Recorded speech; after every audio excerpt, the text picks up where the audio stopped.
के पहले एक बार please come to your study material, वहां पर अपना जो एक लास्ट कॉन्सेप्ट बचा है पेज 22 में, उसको अपने एक बार कवर कर लेते हैं। Secondary adjustment in certain cases, आइए उसको एक बार कवर कर लेते हैं। इसको बहुत बहुत बहुत इंपॉर्टेंट मार्क करिएगा। Secondary adjustment in certain cases, page number 22 में आ जाइए। Secondary adjustment in certain cases दिख गया? अब मेरा बात बहुत ध्यान से सुनना, मैं जो भी बोलने जा रहा हूं। सर कॉन्सेप्ट एक बार समझा दो, सेकेंडरी एडजस्टमेंट का क्या होता है। बहुत सिंपल कॉन्सेप्ट है, 5 मिनट दीजिए, आपको पूरा कॉन्सेप्ट समझ में आ जाएगा। कॉन्सेप्ट समझने में फोकस करो, उसके बाद तो थ्योरी है, अपने आप कर लेंगे, कोई दिक्कत नहीं है। सेकेंडरी एडजस्टमेंट में मैं आ रहा हूं। सर फर्स्ट ऑफ ऑल मुझे बताइए, why the word used is secondary, why not the word used is primary? Secondary तो तब आता है ना जब कुछ प्राइमरी है, तो प्राइमरी कुछ है क्या? क्या है प्राइमरी? सॉरी एग्जैक्टली सर, अभी तक आप जो सिखा रहे थे वो क्या सिखा रहे थे? Primary adjustment. जो ट्रांसफर प्राइसिंग की एडजस्टमेंट होती है वो प्राइमरी एडजस्टमेंट है। जो ट्रांसफर प्राइसिंग ऑफिसर एडजस्टमेंट करेगा हमारे इनकम पे, वो प्राइमरी एडजस्टमेंट है। बट खाली उससे काम नहीं बनेगा, प्राइमरी एडजस्टमेंट के बाद सेकेंडरी एडजस्टमेंट भी होगा। क्या है, क्यों हो, क्या समझेंगे। पहले मुझे बताओ प्राइमरी एडजस्टमेंट होता कब है? ए लिमिटेड बी लिमिटेड को गुड्स एक्सपोर्ट करता है, बोथ आर एसोसिएट एंटरप्राइज। $1000 में एक्सपोर्ट किया, आर्म्स लेंथ प्राइस होना चाहिए था $1500। समझ में आया? आर्म्स लेंथ प्राइस क्या होना चाहिए था? $1500। यानी इस ए लिमिटेड को $500 और मिलना चाहिए था, येस और नो? हाँ कि ना? तो यहां पर क्या होने वाला है, यहां पे क्या होने वाला है बेटा? एडजस्टमेंट $500, $500 से आपकी इनकम बढ़ा दी जाएगी, हाँ कि ना? हाँ, $500 से आपकी इनकम बढ़ा दी जाएगी। बोलो क्लियर है बेटा? दूसरी एंगल और एक सोचो, ए ने बी से इंपोर्ट किया है, they both are associate enterprise. Actually import किया है $1500 में, बट इसका आर्म्स लेंथ प्राइस आ रहा है खाली $1200। समझ में आया? Purchase, you are decreasing the purchase cost, you are decreasing the purchase cost. तुम्हारा डिक्रीज हो रहा है परचेज कॉस्ट, तुमने ज्यादा वैल्यू पे इंपोर्ट किया है, नहीं तुम्हारा परचेज कॉस्ट ज्यादा है कि नहीं है? तो मुझे बताओ यहां पे भी तुम्हारी इनकम बढ़ती है क्या? अगर इसमें किसी को इशू है, अगर इसमें किसी को कुछ समझ में नहीं आ रहा है, तो इसी वक्त खराब मत लगना चाहिए, क्लास छोड़ के चले जाइए, वापस से क्लास 1 से चालू करिए। अगर ये आपको अभी समझ में नहीं आ रहा है तो please don't mind, please exit the class, transfer pricing का फर्स्ट क्लास से चालू करिए, अगर ये आपको अभी भी समझ में नहीं आया क्या। योर प्रॉफिट्स कैन बी छेड़छाड़ if you are decreasing your revenue or you are increasing your purchase cost. तो अगर आपका परचेज कॉस्ट बढ़ रहा है, एक्सपेंस बढ़ रहा है, डेबिट बढ़ रहा है, तो आपका प्रॉफिट घटा हुआ रहेगा। तो प्रॉफिट घटा हुआ है तो उसमें इनकम बढ़ना चाहिए। तो $300 से आपका इनकम क्या होगा? बढ़ जाएगा। यह है प्राइमरी एडजस्टमेंट। क्लियर है? बस अब मुझे एक चीज बताओ, जब आपकी इनकम बढ़ती है तो कैश बैलेंस भी बढ़ता है, बैंक बैलेंस भी बढ़ना चाहिए। हमने तो अभी तक ट्रांसफर प्राइसिंग में आपको ये पढ़ाया ही नहीं, हमने तो बस आपको यही पढ़ाया LP LP LP LP, true value true value true value. भाई ये आर्म्स लेंथ प्राइस चलो जस्टिफाई हो गया, ये आर्म्स लेंथ प्राइस जस्टिफाई हो गया, 1000 में तुमने एक्सपोर्ट किया, तुमको करना चाहिए था 1500 में, हमने $500 का एडबैक कर दिया, तुम्हारा असेसमेंट ऑर्डर में एडजस्टमेंट हो गया, तुम उसका टैक्स भी पे कर दिए, चलो मान गए। बट क्या ये $500 एक्चुअल में इंडिया में आया कि नहीं आया? नहीं आया। खाली ऑर्डर में एडबैक करके करने से क्या हुआ? ये $500 तो should be coming to India ना, वरना ट्रांसफर प्राइसिंग करके क्या मतलब है? तो this $500 should come to a limited, yes और नो? चाहे बी से आए, चाहे सी से आए, चाहे डी से आए, जो उनका रिलेटेड एसोसिएट एंटरप्राइज है, कहीं से भी आए, बट आना चाहिए 90 डेज के अंदर आना चाहिए।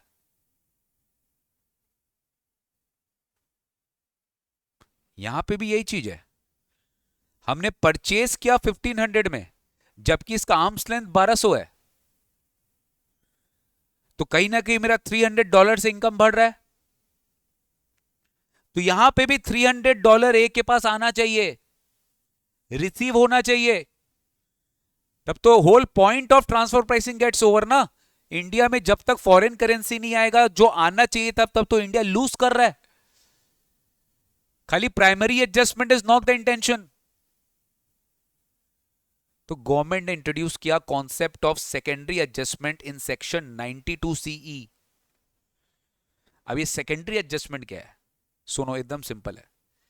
तुमको 90 डेज का टाइम दे रहे हैं, the money should be repatriated to India.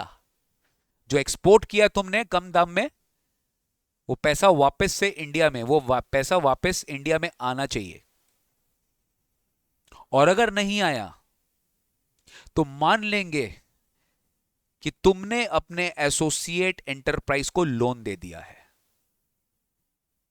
क्या दे दिया है? You have given the money on loan. आया नहीं, चल चल लोन चल रहा है, लोन चल रहा है, आएगा बाद में, आएगा आएगा, लोन चल रहा है।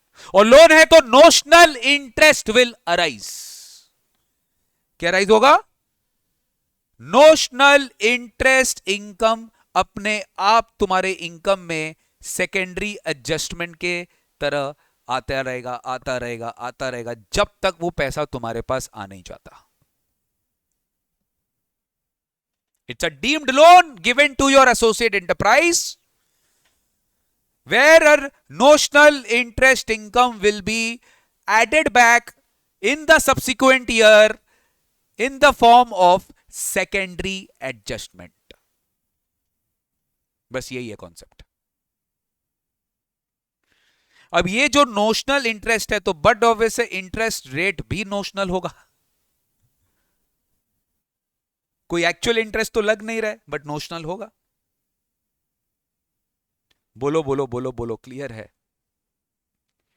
It's a deem loan which will be considered you have given to your associate enterprise.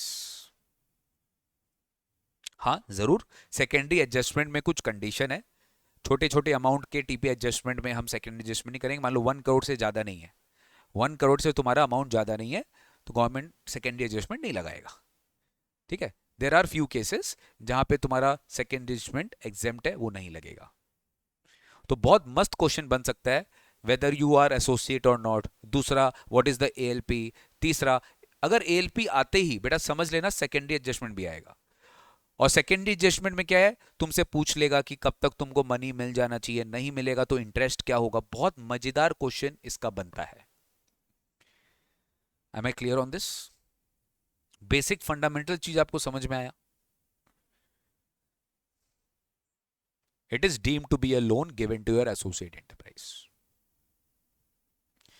अब एक और कॉन्सेप्ट समझना प्लीज, ये अपने सिलेबस में नहीं है, ये किसी भी इंस्टीट्यूट के सिलेबस में नहीं है, बट का कॉन्सेप्ट समझो क्योंकि ये बीच बीच में आएगा। Safe harbour rules. Safe harbour rules.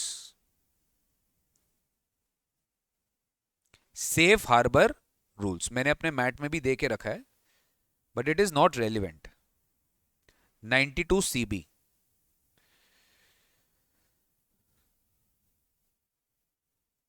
Simple है गाइस, हमने क्या सीखा है that transfer pricing will be calculated based on arm's length price and that arm's length price के लिए कुछ मेथड्स दिए है, राइट? वो मेथड क्या अपने को ये बोलता है क्या कि एक फॉर्मूला देता है क्या कि ये फॉर्मूला के बेसिस पे तुमको आर्म्स लेंथ निकालना है? नहीं. It is a generic method where you will need to check comparables, where you will need to check gross margins, where you will need to check net margin. उसके basis पे आप अपना computation करते हो. But safe harbour rules जो है ना, वो फॉर्मूला दे देगा, वो मार्जिन प्रिस्क्राइब कर देगा, वो कैलकुलेशन बता देगा. मेथड का मतलब और डेप्थ चला जाएगा वो. It is more deep based on a particular transaction कि इंटरेस्ट इनकम में ये होना चाहिए, रॉयल्टी इनकम में ये होना चाहिए, एफटीएस में ये होना चाहिए. It will prescribe the rule, it will prescribe the mechanism, it will prescribe the formula, it will prescribe the percentages. Safe harbour मतलब सेफ लैंडिंग. सेफ हार्बर मतलब तुम ऐसा जगह आ गए हो कि तुम सेफ हो. यानी if you calculate your transfer pricing as per safe harbour rules, government will accept that transfer pricing and will not challenge it. I hope you understood. Government will not challenge safe harbor rules. इसलिए rules बनाए गए हैं उन non resident entities के लिए जिनका income India में section 9 में टैक्सेबल होता है. याद करो, income deem to accrue arise in India. Income deem to accrue arise in India where people calculate arm's length price for the transfer pricing cases. Then their transaction may be subjected to safe harbor rules. It is optional. It is not mandatory. Whatever pricing you will calculate as per safe harbor rules, that will be accepted as the transfer pricing income, as your ALP. But practically कोई safe harbor में जाता नहीं है क्योंकि वो बहुत stringent है. वो कुछ ऐसा मार्जिन्स हाई करने बोलता है कि तुम्हारा इनकम अननेसेसरली बढ़ जाता है. गवर्नमेंट उसको अपने फायदे के लिए बनाया है. अगर मैं सेफ हार्बर रूल्स प्रैक्टिकली बोल रहा हूं, सेफ हार्बर रूल फॉलो करूंगा तो I will not be closer to what I should transfer at. मेरे को अननेसेसरली मेरे को ज्यादा ट्रांसफर करना पड़ेगा. मेरे को ज्यादा ट्रांसफर करना पड़ेगा, मेरा इनकम बहुत ज्यादा इन्फ्लेट हो जाएगा. बोलो क्लियर है? इंस्टीट्यूट के सिलेबस में ये सेफ हार्बर रूल्स आपको नहीं पढ़ना है कि क्या रूल है, क्या वैल्यूएशन मेथड्स है. You don't have to, just get a basic idea about what is safe harbour rules. This is in section 92 CB, the determination of power of CBDT to make safe harbour rules, the determination of income refer to in section 911. याद आ रहा है business connection वाला point? ठीक है, business connection से याद आ रहा है एट्रीब्यूशन रूल. वो एट्रीब्यूशन रूल भी प्रिस्क्राइब्ड है. अगर तुमको सेफ हार्बर रूल में जाना है तुम जा सकते हो, that will be accepted. Arm's length price to be calculated under section 92C और 92CA. दोनों में क्या फर्क है? 92C में एलपी आप खुद निकालते हो, 92CA में टीपीओ आपका एलपी निकालता है. They shall be subjected to safe harbour rules, जो कि है रूल 10TA से to rule 10HT. Don't have to learn. The board में make rules for safe harbour. Safe harbour का मतलब क्या होता है? Circumstances in which the income tax authority shall accept the transfer price. They will accept the transfer pricing or the income deemed to accrue or arise under 911 as may be declared by the SSE. मतलब कौन कौन से situation में income tax authorities will accept the price declared by the SSE, अगर वो ये सारे conditions fulfil करते हैं. ठीक है, तो सेफ हार्बर रूल्स हो गया कि वहां पे जाके वो सेफ है. हार्बर, सेफ हार्बर मतलब ही क्या है? It is safe to be lending there where government will not challenge your transfer pricing because you have calculated the transfer pricing or income as per section 911 following the rules prescribed in rule 10TA to rule 10HT. ठीक है, तो ये याद रहना चाहिए. 92CB बस reference याद रखिएगा क्योंकि सेकेंडरी एडजस्टमेंट पढ़ते समय आपको सेफ हार्बर का भी एक पॉइंट आएगा, इसलिए मैंने आपको एक बार पढ़ा दिया. ठीक है दोस्त, आगे बढ़े क्या? इस पूरे के पूरे जर्नी में सेकेंडरी एडजस्टमेंट में आपको खाली एक चैलेंज आएगा कि इंटरेस्ट कैसे कैलकुलेट करना है. याद है कि सेकेंडरी एडजस्टमेंट कैलकुलेट होगा तो वो क्या है? वो इंटरेस्ट ही तो है. वो इंटरेस्ट का कैलकुलेशन थोड़ा सा आपको समझना पड़ेगा और वो रटना नहीं है, वो समझना है. थोड़ा वो चैलेंजिंग है, बाकी कुछ इतना चैलेंजिंग नहीं है गाइस. ठीक है, आगे बढ़े क्या?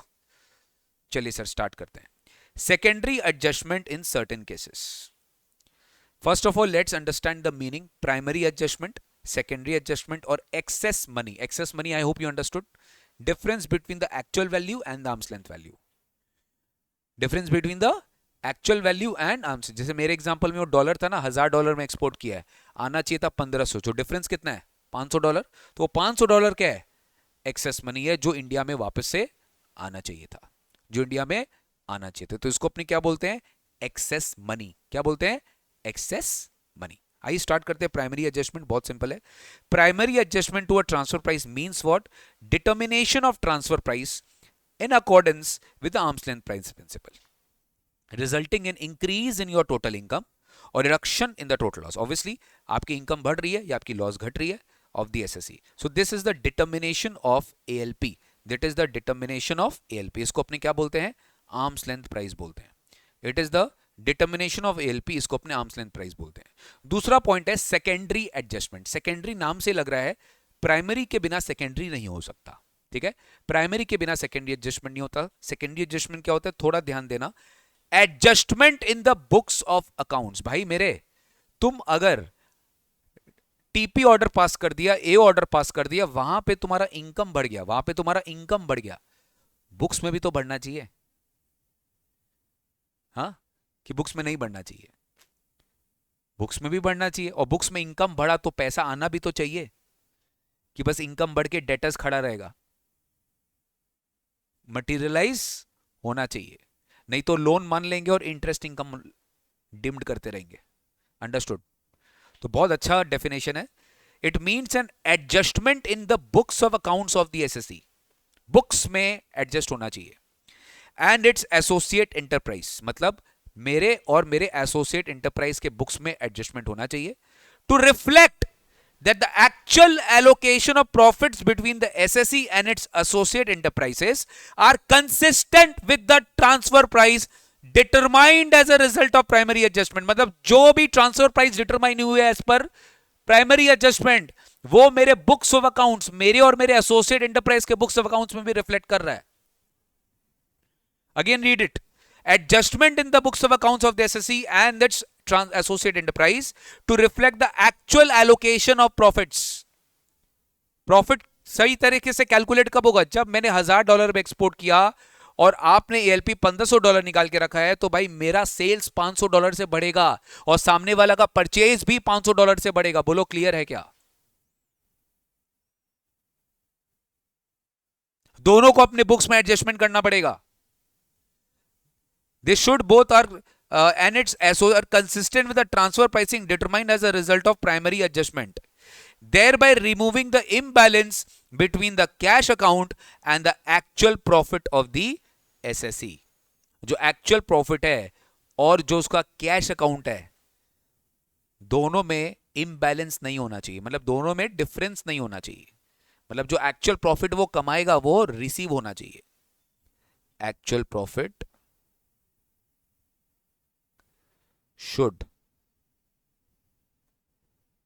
be inconsistent with cash account. मतलब उसको मिल जाना चाहिए रुपया, कि जहां जहां टीपी एडजस्टमेंट होता है इनकम आएगा उसको मिलना चाहिए रुपया, उतना उतना पैसा इंडिया में आना चाहिए. What is the excess money?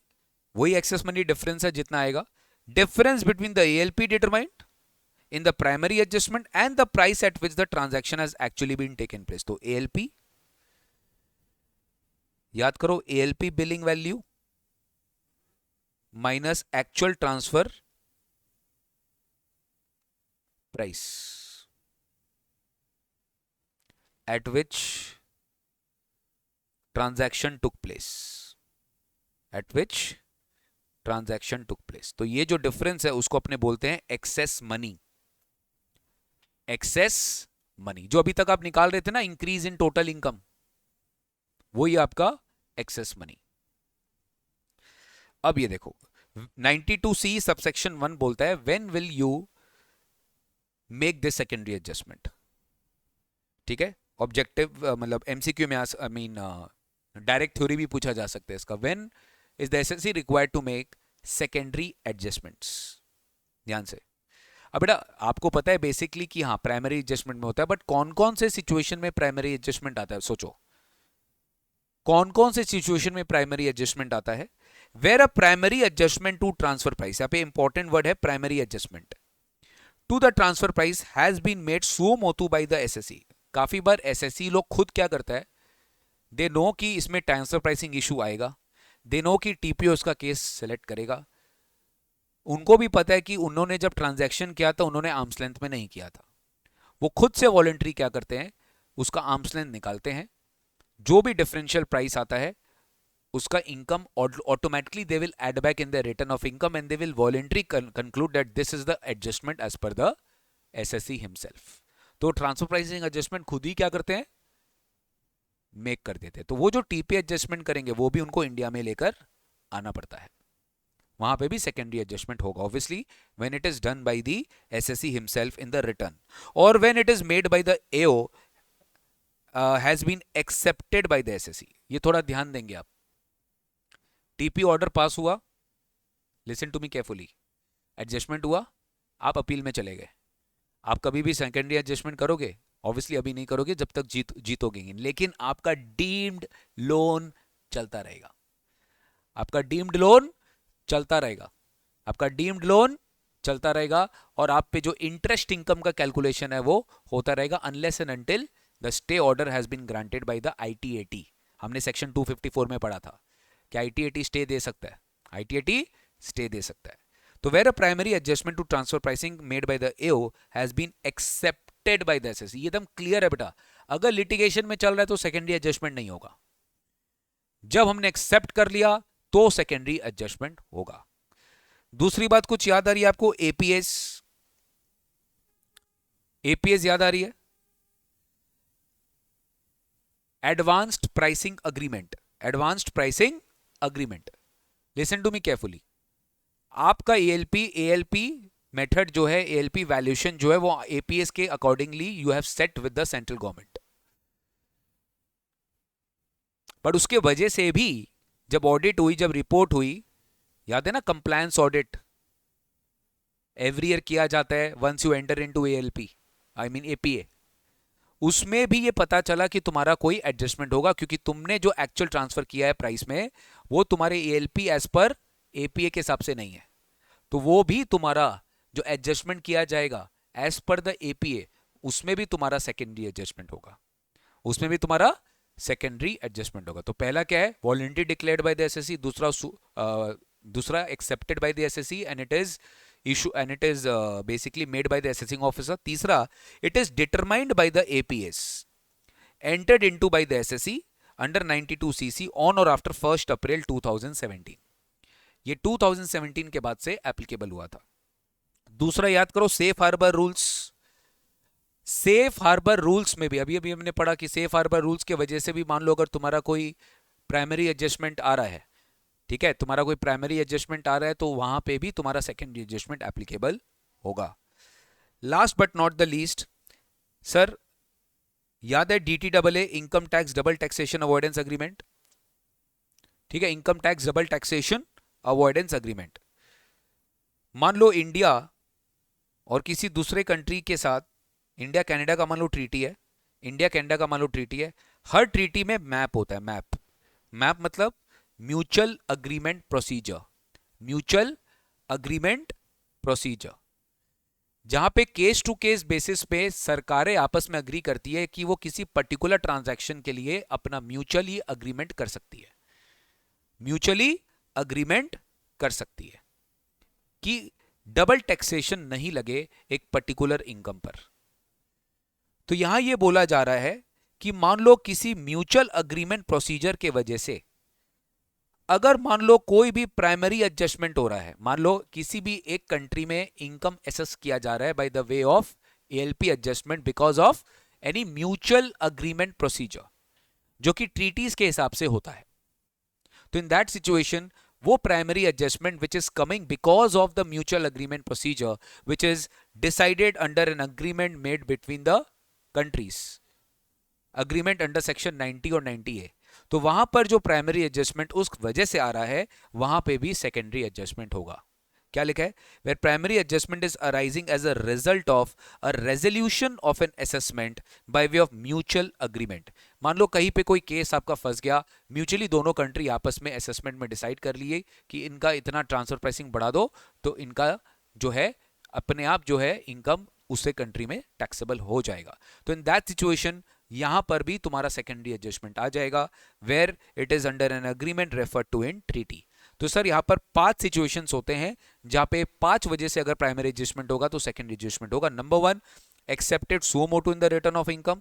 Number 2, made by the AO and accepted by the SSE. Number 3, determined as per the advance pricing agreement. Number 4, made as per the safe harbor rules. And number 5, arising as the resolution of an mutual agreement procedure laid down in the DTAA agreement under section 90. ठीक है, कोई चीज का resolution provide किया जा रहा है and because of that TP adjustment हो रही है, जो प्राइमरी एडजस्टमेंट हो रहा है उसके ऊपर भी आपका सेकेंडरी एडजस्टमेंट होगा।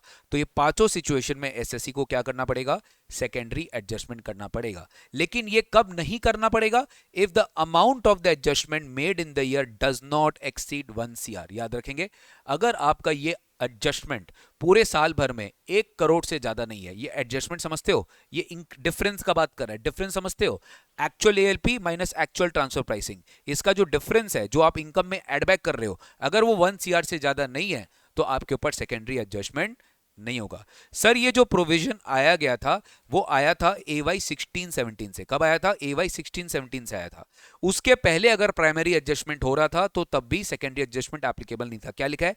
Primary adjustment is made in respect of any assessment year commencing on और बिफोर 1 अप्रैल 2016। ठीक है, तो अगर ये 1 अप्रैल 16 के पहले का एडजस्टमेंट है, असेसमेंट ईयर 1 अप्रैल 16 के पहले का एडजस्टमेंट है, प्राइमरी एडजस्टमेंट, तो फिर आपके ऊपर ये वाला प्रोविजन लागू नहीं होगा। मतलब ये AY 16-17 तक आया था, उसके बाद बेसिकली आप ये बोल सकते हो कि sir in this situation the provision will be applicable to the adjustment exceeding 1 crore made from the year AY 17-18 and onwards. तो 16-17 इसका लास्ट डेट था, 17-18 असेसमेंट ईयर ऑनवर्ड से 1 करोड़ के ऊपर अगर होगा तो ही सेकेंडरी एडजस्टमेंट एप्लीकेबल होगा। एकदम इजी है, एकदम क्लियर है। आगे बढ़ सकता हूं? सर अब बताओ, समझ में आ गया कि सेकेंडरी एडजस्टमेंट होगा, ये भी समझ में आ गया कि प्राइमरी एडजस्टमेंट के वजह से होगा, ये भी समझ में आ गया कि कब नहीं होगा। अब ये तो बताओ कि सेकेंडरी एडजस्टमेंट होता क्या है? अगर आप ध्यान दो, secondary adjustment is nothing but excess money. Secondary adjustment क्या है? आपके एक्सेस मनी के वजह से आ रहा है। एक्सेस मनी क्या है? जो इंक्रीमेंटल इनकम है। एक्सेस मनी क्या है? वो इंक्रीमेंटल इनकम है। अब गवर्नमेंट आपको बोलना चाह रही है कि देखो सेकेंडरी एडजस्टमेंट जब होगा तो अल्टीमेटली इसका कॉन्सिक्वेंस क्या है? If excess money can not be repatriated into India within the prescribe time limit. Excess money क्या है? The incremental income. Excess money क्या है? द इंक्रीज्ड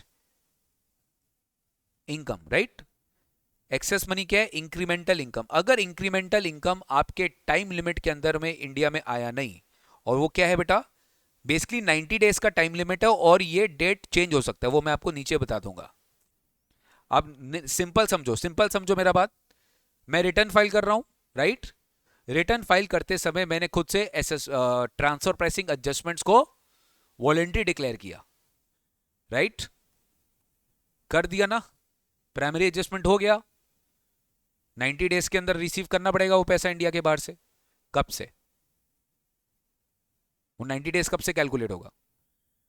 जब आप रिटर्न के केस में रिटर्न फाइल करके टीपी एडजस्टमेंट कर रहे हो, तो भैया रिटर्न फाइलिंग का ड्यू डेट से 90 डेज कैलकुलेट करेंगे। रिटर्न फाइलिंग का ड्यू डेट से 90 डेज कैलकुलेट करेंगे। तो मुझे बताओ, अगर 30 नवंबर है मेरा रिटर्न फाइलिंग ड्यू डेट, क्या है? 30 नवंबर, क्योंकि मेरा इंटरनेशनल ट्रांजैक्शन होगा, मेरे लिए 30 नवंबर होगा। तो मेरा 31 डेज दिसंबर का, आपका जनवरी का 31 डेज, ठीक है, प्लस आपका फरवरी में आपका 28 डेज होता है, ठीक है? तो 28 days exact 20th day of February को मेरे को क्या करना पड़ेगा? मनी इंडिया में लेके आना पड़ेगा। समझ में आया? तो 90 डेज कब से कैलकुलेट कर रहे हैं आप? Due date of filing return. ये हमेशा नहीं होगा। अभी थोड़ी देर में आप देख लेंगे कि 90 डेज कब से कैलकुलेट होगा, विल अंडरस्टैंड। बोलो भाई। बट मेजॉरिटी केसेस में रिटर्न फाइलिंग ड्यू डेट से ही 90 डेज कैलकुलेट होगा। लेकिन मुझे बताओ, थोड़ा दिमाग लगाओगे, अगर assessing officer assessment order pass करके तुम्हारा टीपी एडजस्टमेंट कर रहा है, असेसिंग ऑफिसर तो रिटर्न फाइल करते ही थोड़ी ना असेसमेंट करता है। अगले साल नोटिस इशू करेगा, फिर बुलाएगा, फिर लिटिगेशन होगा, फिर हेयरिंग करेगा, फिर असेसमेंट ऑर्डर पास करेगा, राइट। तो 90 डेज कब से कैलकुलेट होना चाहिए तुम्हारे हिसाब से? जब वो ऑर्डर पास करेगा भाई, जब तुमको पता चल गया कि तुम्हारा असेसमेंट हो गया है, हाँ कि ना, और तुम एक्सेप्ट कर लिए हो। अगर तुमने उसके अगेंस्ट में अपील फाइल कर दिया तो भी नहीं होगा। क्लियरली बोलता है ट्रांसफर प्राइसिंग का 92 CE1, it has been accepted by the assessee. I hope you understanding.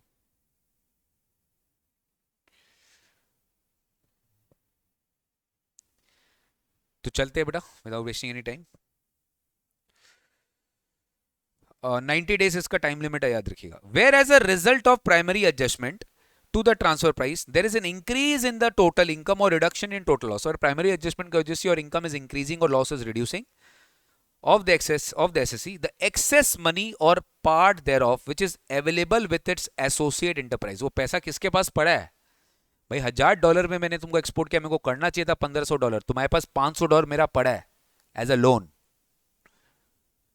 That money which is there with the associate enterprise, if not repatriated to India within the time as may be prescribed, it will be deemed to be an advance made by the SSC। मान लिया जाएगा कि हमने आपको एक advance दे दिया है to such associate enterprise and the interest on such advance will be computed in the prescribed manner, जो कि इनकम टैक्स रूल का रूल नंबर 10CB में दिया हुआ है। ये है आपके एग्जाम में कि ये इंटरेस्ट कैलकुलेट किया जाएगा, नोशनल इंटरेस्ट इनकम कैलकुलेट किया जाएगा एज पर रूल 10CB।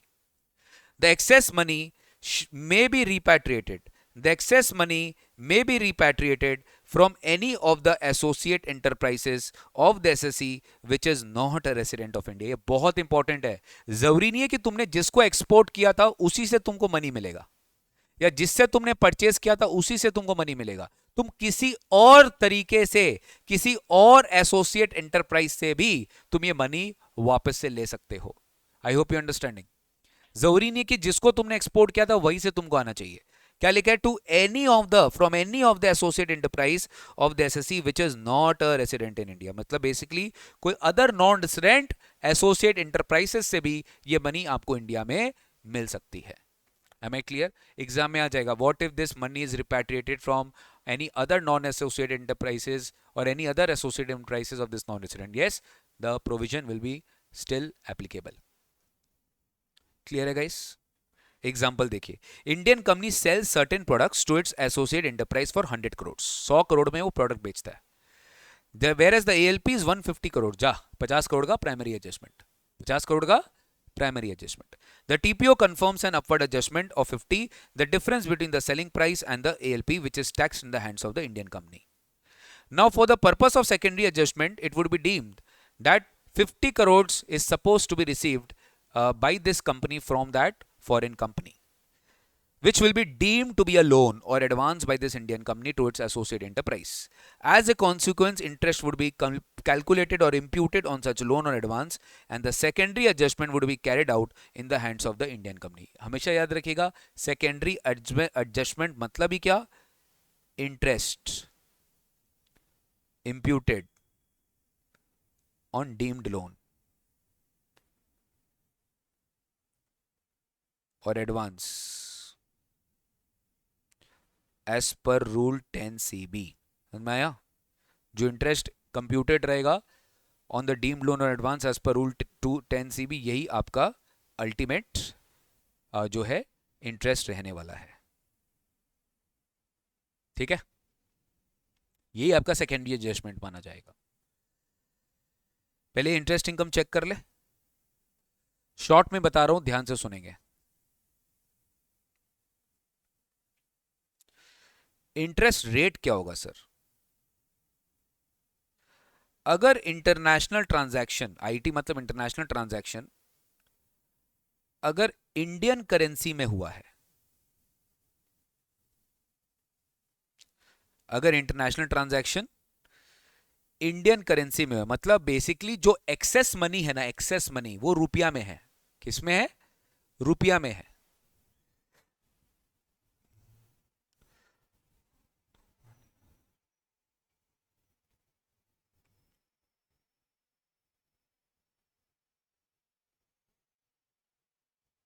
ये रूल फिक्स है।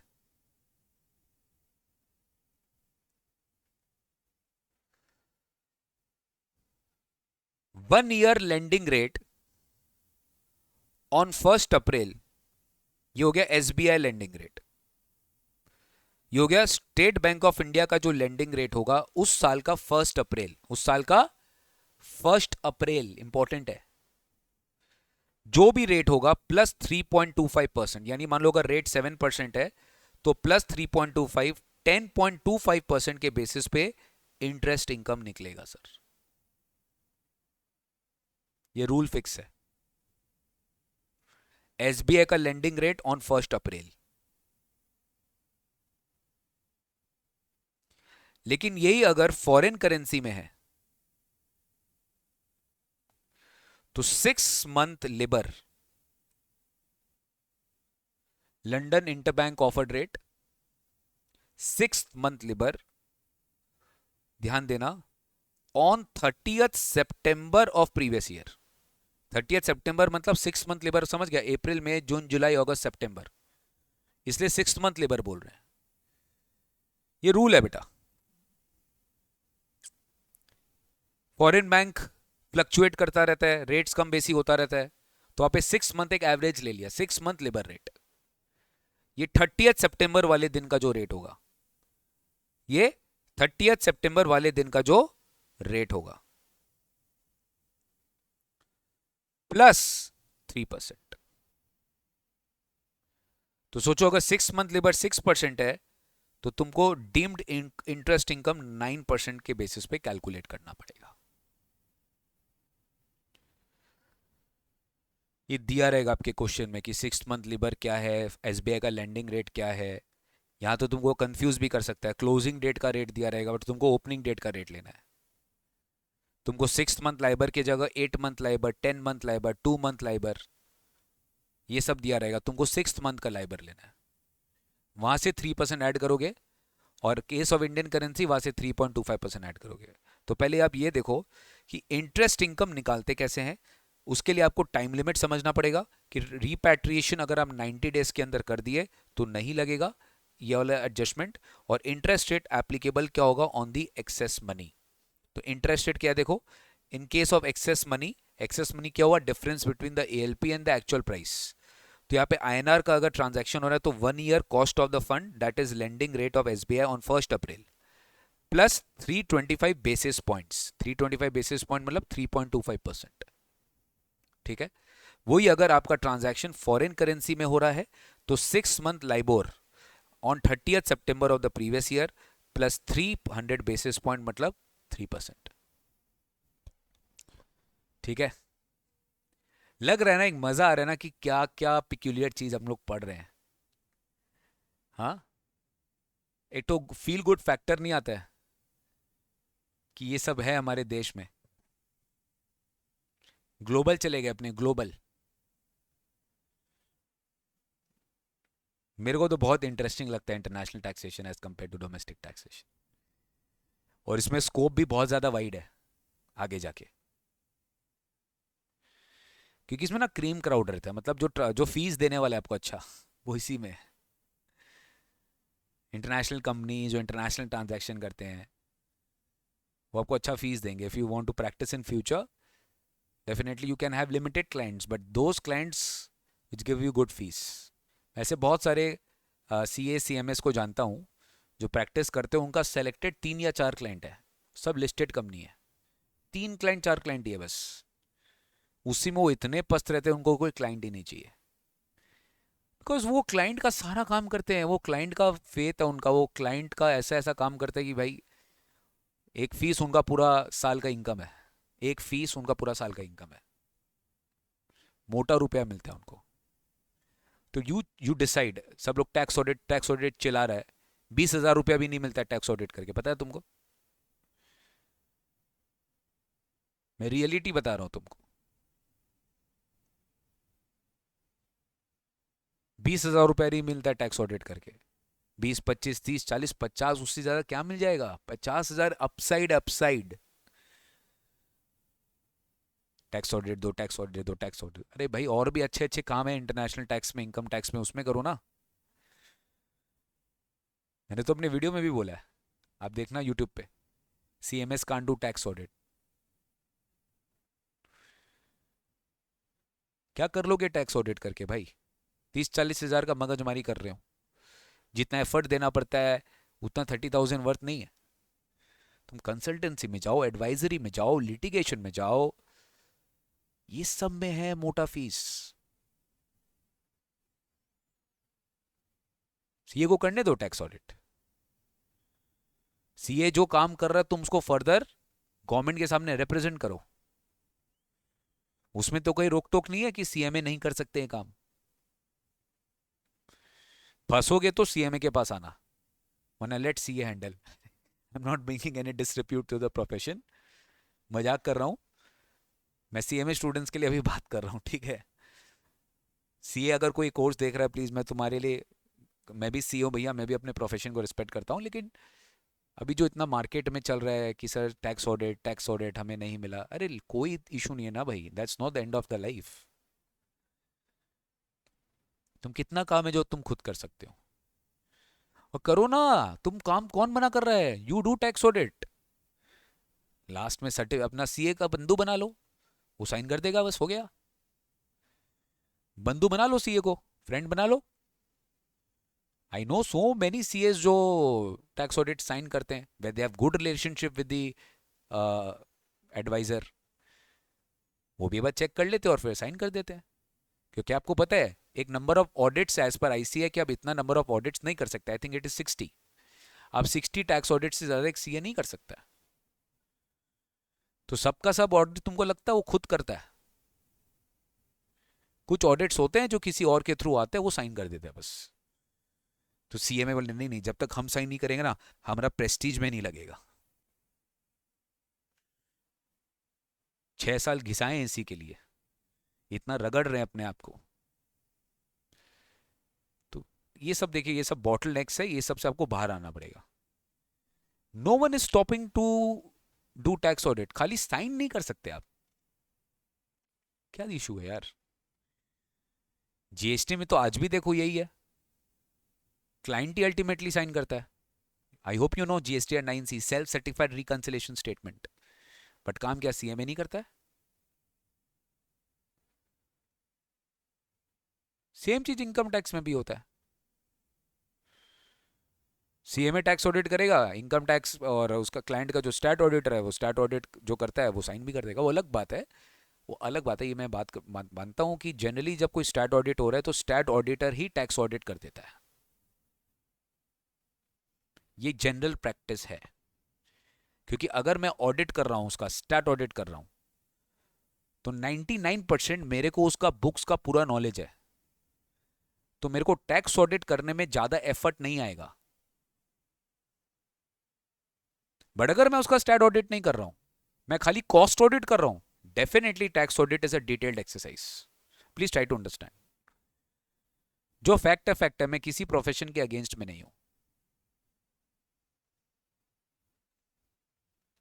जो स्टैट ऑडिट कर, अब जैसे वो बोलते हैं ना कि, एग्जाम्पल कैसे दूं मैं आपको, कि अगर तुम कैसे मैं एग्जाम्पल दूं, घर में जब अपने खाना बनाते हैं, ठीक है, एक तरफ तुम रोटी बना रहे हो, तुमको मन किया, मम्मी को बोला कि मम्मी पूड़ी बना दो ना, पूड़ी समझते हो ना, पूड़ी और रोटी डिफरेंस है दोनों में।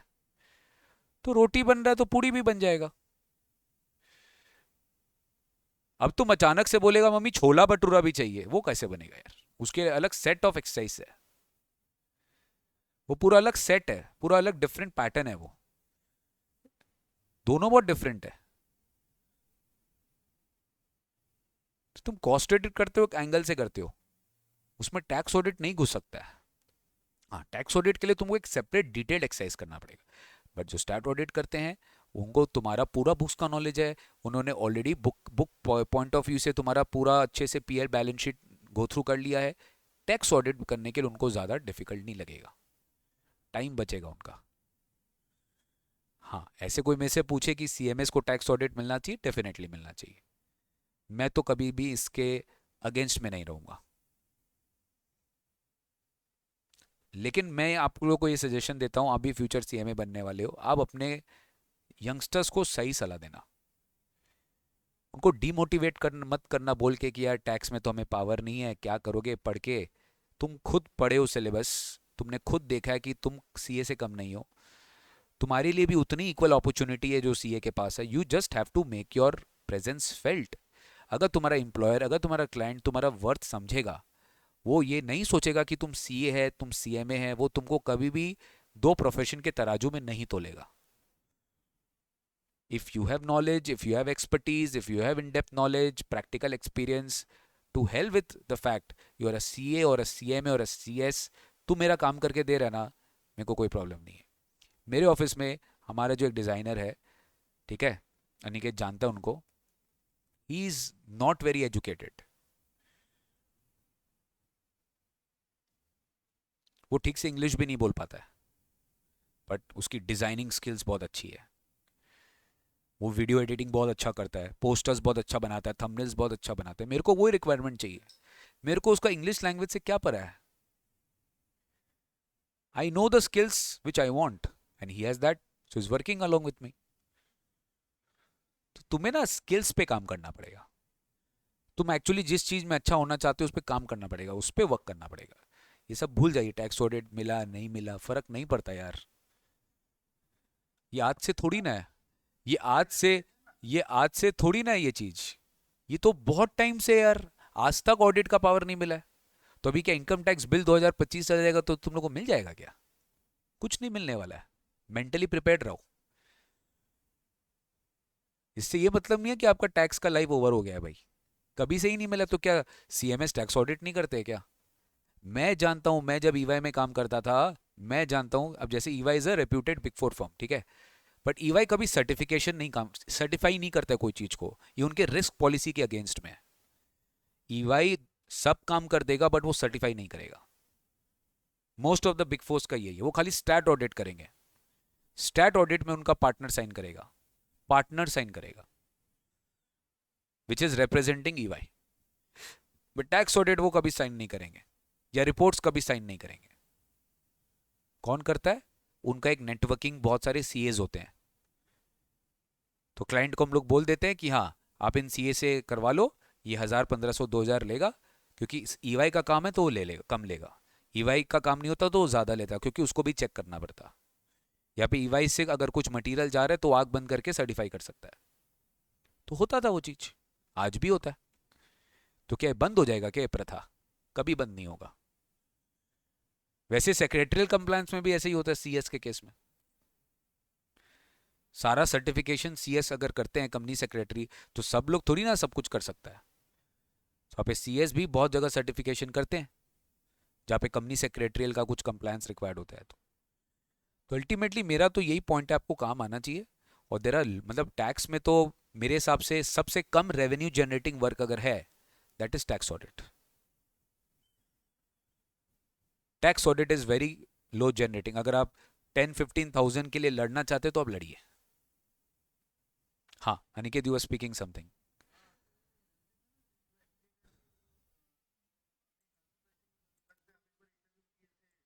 करेक्ट। हाँ मैंने तो बताया था, मेरे ब्रदर इन लॉ है, उन्हीं से कल मैं बात कर रहा था।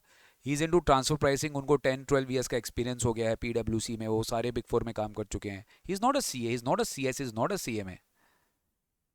एक्सपीरियंस है, नॉलेज है, is just a M B A, not just, he is a M B A from a reputed college. अब वो अपना कर रहे हैं, ट्रांसफर प्राइसिंग कर रहे हैं। तो किसने बोला है कि तुमको सी ए सी एम ए लेना होगा, डिग्री लेना होगा टू प्रैक्टिस इन टैक्सेशन? कोई नहीं बोला है। तो करेक्ट माइंडसेट रखना, थोड़ा सा पेशेंस रखना, everything will fall into place. चलो आते हैं। Interest rate applicable in case of failure to repatriate the excess money. तो बेटा आईएनआर अमाउंट क्या है, समझ में आ गया? 1 ईयर का जो एसबीआई लेंडिंग रेट है प्लस 3.25%, और अगर ट्रांजैक्शन फॉरेन करेंसी तो 6 month LIBOR plus as on 30th सितंबर प्लस 3%। डन।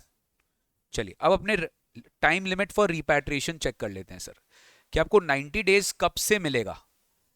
तो कुछ याद करो, ये बहुत इंपॉर्टेंट है कि तुम्हारी प्राइमरी सेकेंडरी एडजस्टमेंट होती थी ये 5 रीजंस की वजह से, राइट।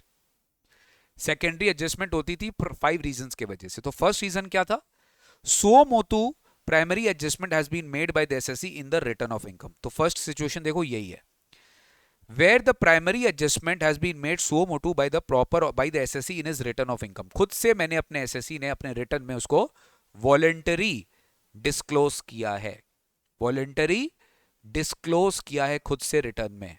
तो 90 डेज कब से कैलकुलेट होगा, from the due date of filing return. 90 days कब से कैलकुलेट होगा, from the due date of filing return. Return का ड्यू डेट से, याद रहेगा। टैक्स ऑडिट रिपोर्ट का बात नहीं कर रहा हूं मैं बात कर रहा हूं रिटर्न के ड्यू डेट से 90 डेज के अंदर अंदर आपका जो है आपका ये कैलकुलेट होगा। 90 days return of filing of income का ड्यू डेट से 90 डेज के अंदर आपको कैलकुलेट करना पड़ेगा। बोलो गाइस। हाँ, अगर मान लो आपने 90 days from the due date of filing, मेरा बात थोड़ा ध्यान से सुनोगे, ठीक है, बहुत मजेदार टॉपिक है। 90 days from the due date of filing return, अभी अभी हमने देखा था 28 फरवरी आ रहा था ना, और 30 नवंबर वाला केस 30 नवंबर 25 अगर अपने डेट ले रहे हैं, ये आपका रिटर्न फाइलिंग ड्यू डेट है। वहां से 90 डेज कितना हो बेटा, 28 फरवरी 2026। हाँ कि ना, करना चाहिए तुमको रिपैट्रिएट इंडिया में, तुमने नहीं किया, इंटरेस्ट लगाएंगे कब से। कोई स्टूडेंट बोलेगा 1 मार्च से, राइट। प्रैक्टिकली आपको लगेगा लॉजिकली 1 मार्च, नहीं, ड्यू डेट के बाद से। यानी तुमको 90 डेज का बेनिफिट नहीं देंगे अगर तुमने 90 डेज में रेमिटेंस नहीं किया तो। मतलब 30 नवंबर जो डेट था तब से ही तुम्हारा इंटरेस्ट का कंप्यूटेशन क्या हो जाएगा, स्टार्ट हो जाएगा। तब से ही तुम्हारा इंटरेस्ट का कंप्यूटेशन क्या हो जाएगा बेटा, स्टार्ट हो जाएगा। यानी उस साल, तुम बात समझो, उस साल 1 दिसंबर से 31 मार्च, कितना महीना हुआ, दिसंबर जनवरी फरवरी मार्च, 4 मंथ का तुम्हारे ऊपर एक्सेस मनी के ऊपर इंटरेस्ट इनकम लगेगा। एक्सेस मनी के ऊपर इंटरेस्ट इनकम लगेगा, समझ में आया। 4 महीना के लिए, दिसंबर जनवरी फरवरी मार्च। अगर 28 फरवरी तक तुमने इंडिया में रेमिटेंस नहीं किया तो, इंडिया में एक्सेस मनी रिपैट्रिएट नहीं हुआ तो, अंडरस्टूड। तुम समझ में आया 1 दिसंबर से क्यों लगा, क्योंकि अरे भाई तुमको तो रिटर्न फाइलिंग तक का तो सरकार टाइम देगा ही। रिटर्न फाइलिंग ड्यू डेट के बाद से तुम्हारा वो इंटरेस्ट इनकम चालू होगा। यानी तुम समझो बेटा, मेरा रिटर्न ऑफ इनकम अगले साल फाइल होता है, तो ये कौन सा ईयर आ गया पता है, तो 25-26 आ गया। ये कौन सा ईयर आ गया, 25-26 आ गया। तो 25-26 का जब इनकम निकालोगे ना, तो वहां पे सेकेंडरी एडजस्टमेंट भी करना पड़ेगा। ये क्यों, क्योंकि पिछले साल ट्रांसफर प्राइसिंग एडजस्टमेंट हुआ है, पिछले साल ट्रांसफर प्राइसिंग एडजस्टमेंट हुआ है, तो अगले साल उसका सेकेंडरी एडजस्टमेंट होगा। बोलो हाँ कि ना।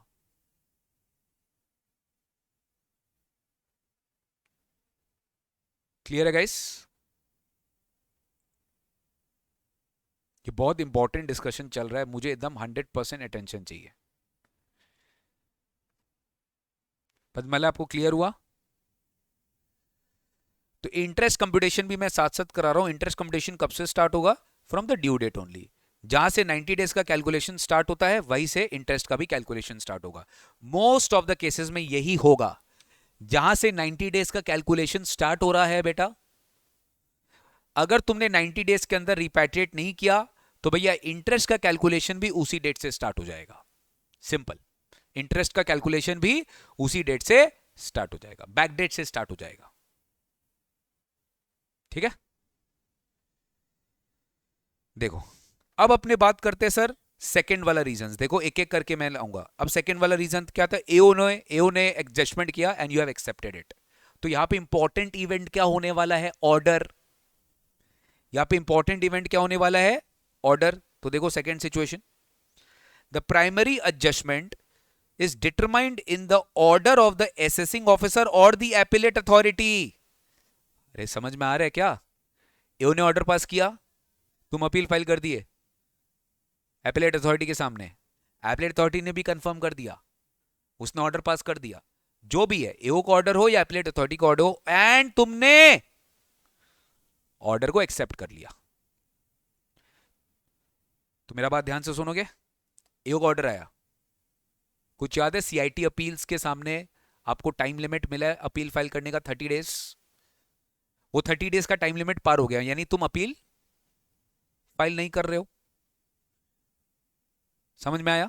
या तुमने अपील फाइल किया, अपीलेट ऑर्डर आ गया कि this transfer pricing adjustment has been confirmed, आ गया ना, this transfer pricing adjustment has been confirmed, और तुमने उस पर कोई फर्दर अपील फाइल नहीं किया, तो you have accepted it, you have accepted it. तो यहां पर डिमांड आ रहा है बाय एओ, ठीक है, या एपीलेट अथॉरिटी,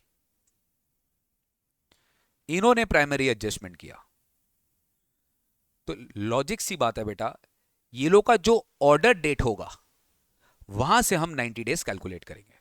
जब हमें पता चला कि हमारा टीपी एडजस्टमेंट हो गया है, हमें 90 डेज के अंदर from that date we need to get that money back to India. Logical है कि नहीं है? हाँ बोलो। अगर वो 90 days from that order date हम नहीं ला पाते तो हमारे ऊपर इंटरेस्ट कब से लगना चाहिए? सेम लॉजिक, जब से ऑर्डर आया। इंटरेस्ट कब से स्टार्ट हो रहा है? सेम देखो, from the date of the order of the AO or the appellate authority, from the date of the order of the AO or the appellate authority. Order date से ही आपको interest calculate करना पड़ेगा। समझ में आई बेटा?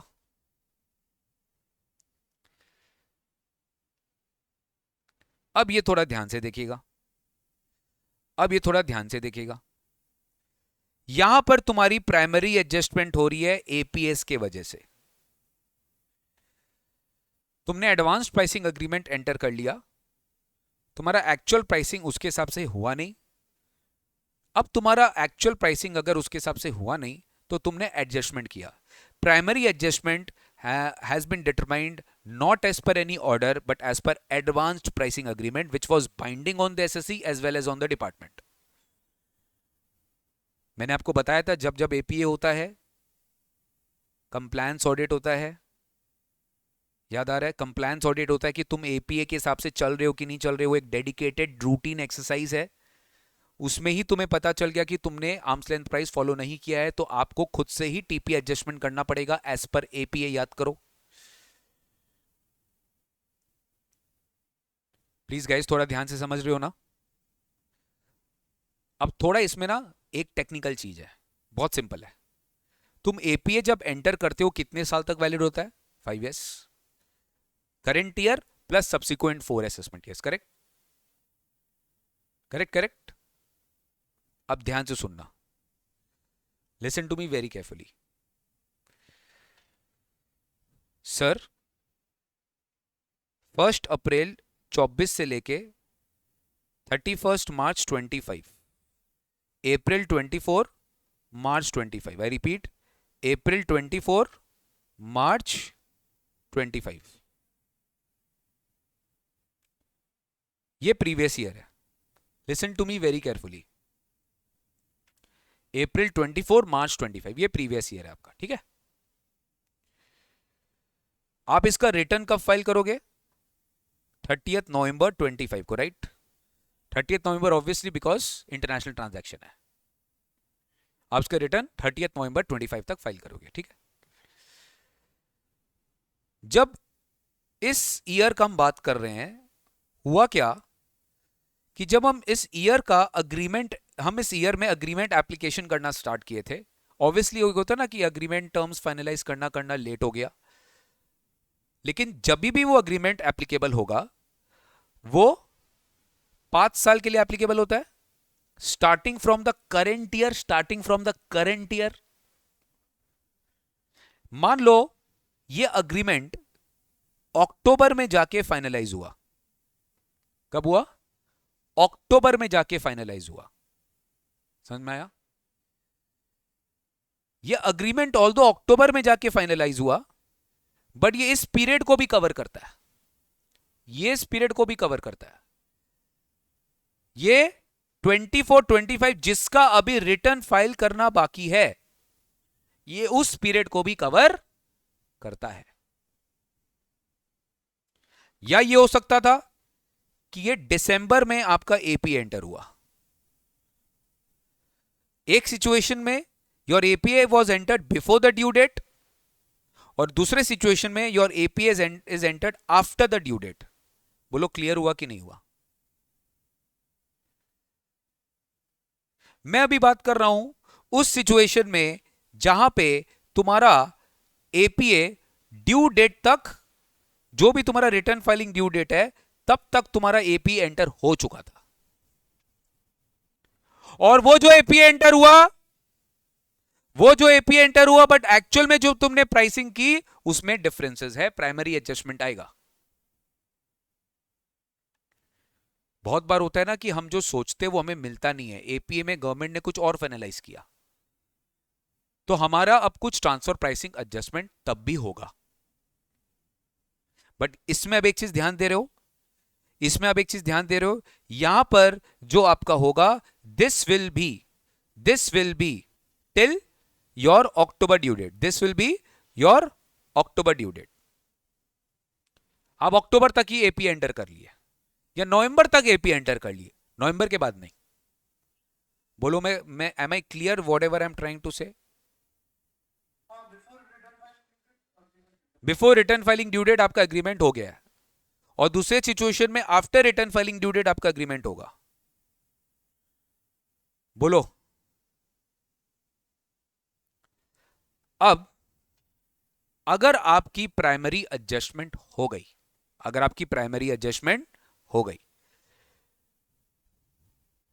तो यहां पर गवर्नमेंट क्या बोलेगा?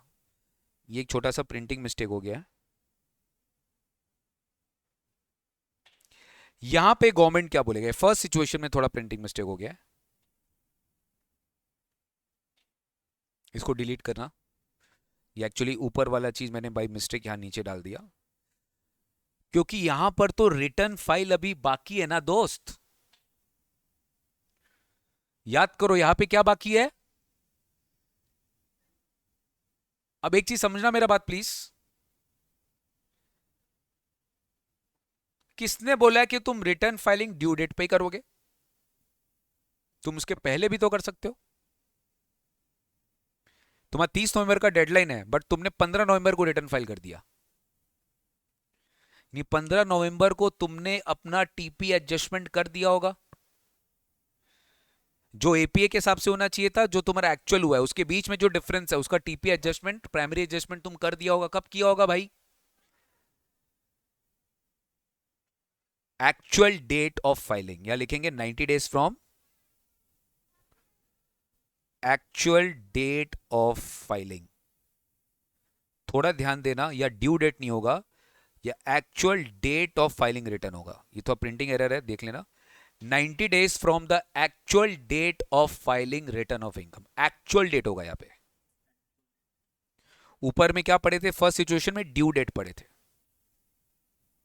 जब तुम रिटर्न में अपना वॉलंटरी डिस्क्लोजर करते हो because of any reason, but अगर एपीए के वजह से कर रहे हो और APA return filing due date के पहले एंटर हो चुका है, तब तुमको एक्चुअल डेट से 90 डेज के अंदर अंदर मनी रिपैट्रिएट करना पड़ेगा। मतलब जिस दिन तुमने ये रिटर्न फाइल किया उस डेट से 90 डेज के अंदर अंदर तुमको ये वाला जो है रिटर्न जो रिपैट्रिएट करना पड़ेगा। लेकिन गाइस इंटरेस्ट तो आपका ड्यू डेट से ही लगेगा। ये चलो गवर्नमेंट ने ठीक किया कि तुमने अगर पहले भी फाइल कर दिया है, ये तुम्हारा गुड लक है।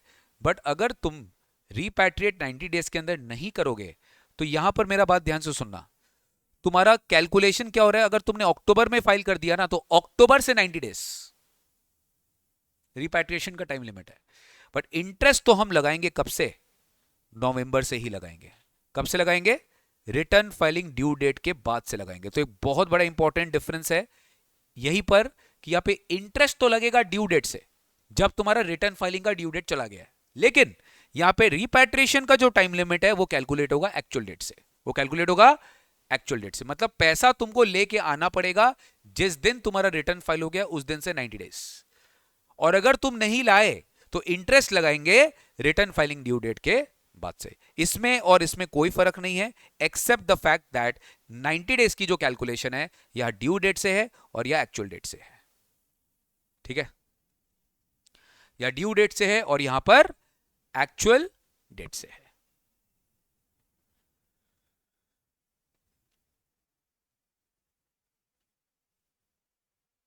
नेक्स्ट, उल्टा दूसरा चीज क्या होगा सर, आपका रिटर्न फाइलिंग, इस साल का रिटर्न फाइलिंग ड्यू डेट चला गया, एपी उसके बाद जस्ट एंटर हुआ। याद करो रोल बैक का भी प्रोविजन होती है, रोल बैक होती है ना, रोल बैक लास्ट ईयर के लिए भी एप्लीकेबल हो सकता है। तो प्राइमरी एडजस्टमेंट अगर लास्ट ईयर का भी तुम कर रहे हो भी, उसकी भी रिपैट्रिएशन करनी पड़ेगी। वो भी अगर टाइम लिमिट में नहीं हुआ तो उस पर भी इंटरेस्ट लगेगा।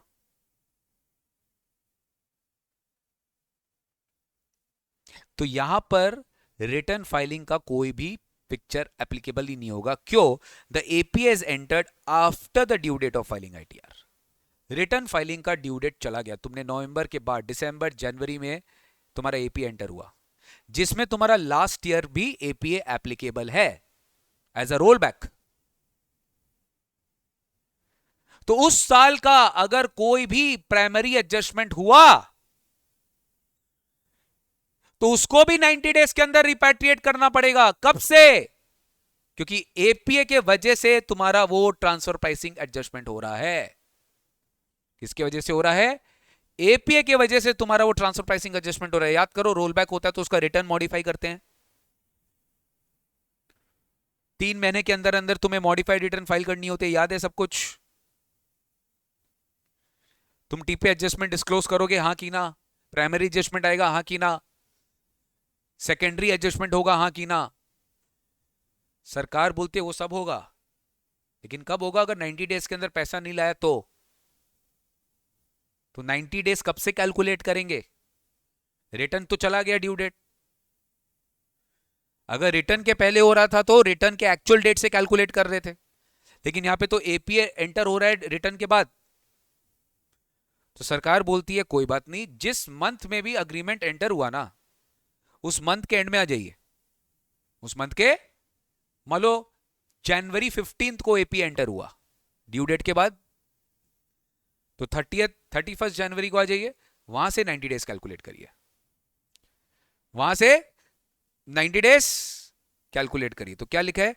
90 days from the end of the month in which the APA has been entered into. मतलब अगर मान लो 15 जनवरी को हुआ है तो 31 जनवरी प्लस 90 डेज। बोलो, रिपैट्रिएट करने का टाइम लिमिट आपको मिलेगा, रिपैट्रिएट करने का। और सेम चीज यहां पर भी है, अगर तुमने 90 डेज फ्रॉम दिस मंथ नहीं किया तो वैसे रेट्रोस्पेक्टिव लगा देंगे। Same and of the month in which the APA was entered into, इसी डेट से 90 डेज से अगर नहीं हुआ तो 31 जनवरी से ही तुम पे इंटरेस्ट लग जाएगा। 31 जनवरी से तुम पे इंटरेस्ट लग जाएगा। तो क्या पढ़े, एक बार रिवाइज करो। सर, अगर पहला सिचुएशन में रिटर्न आपने वॉलंटरी डिस्क्लोज किया है तो 90 days from the due date of filing return आपको रिपैट्रिएट करना पड़ेगा, और अगर आप नहीं कर पाते हो तो इंटरेस्ट लग जाएगा फ्रॉम द ड्यू डेट। दूसरा, sir, AO has passed the order or appellate authority has passed the order and the demand has been accepted by the SSC, adjustment has been accepted by the SSC, then 90 days from the date of the order of the AO or the appellate authority you have to repatriate. If you do not, then interest will be calculated from the date of the order, जिस दिन order आया उस date से। Next, primary adjustment as for the transfer pricing has been determined as per the APA agreement। ठीक है, AP agreement के वजह से ये प्राइसिंग अग्रीमेंट आ रही है, ये प्राइसिंग एडजस्टमेंट आ रही है, प्राइमरी एडजस्टमेंट आ रही है। तो दो सिचुएशन हो सकता है कि अगर APA return filing due date के पहले हो गया तो एसएससी को मौका मिला था कि वो रिटर्न में डिस्क्लोज कर दे, तो 90 days from the actual date of filing return उसे रिपैट्रिएट करना पड़ेगा। नहीं करता है तो इंटरेस्ट कब से कैलकुलेट करेंगे? ड्यू डेट से, थोड़े दिन बाद से। लेकिन अगर एपीए एंटर हुआ after the due date of filing ITR, तो 90 days from the end of the month in which the APA was entered into, वहां से उसको रिपैट्रिएशन करना पड़ेगा। अगर वो इसमें भी फेल हो जाता है कि वो 90 days from the end of the month repatriate नहीं कर पाया, तो इंटरेस्ट कब से लगेगा? कब से लगेगा? From the end of the month in which the APA was entered into, तब से इंटरेस्ट लगना स्टार्ट हो जाएगा। नेक्स्ट, सेफ हार्बर रूल्स आ जाओ, सिंपल है। Option was exercise by the assessee as per safe harbour rules. उन्होंने बोला भैया हम सेफ हार्बर में आना चाहते हैं, ठीक है, जो भी रूल्स होगा फॉलो कर लेंगे।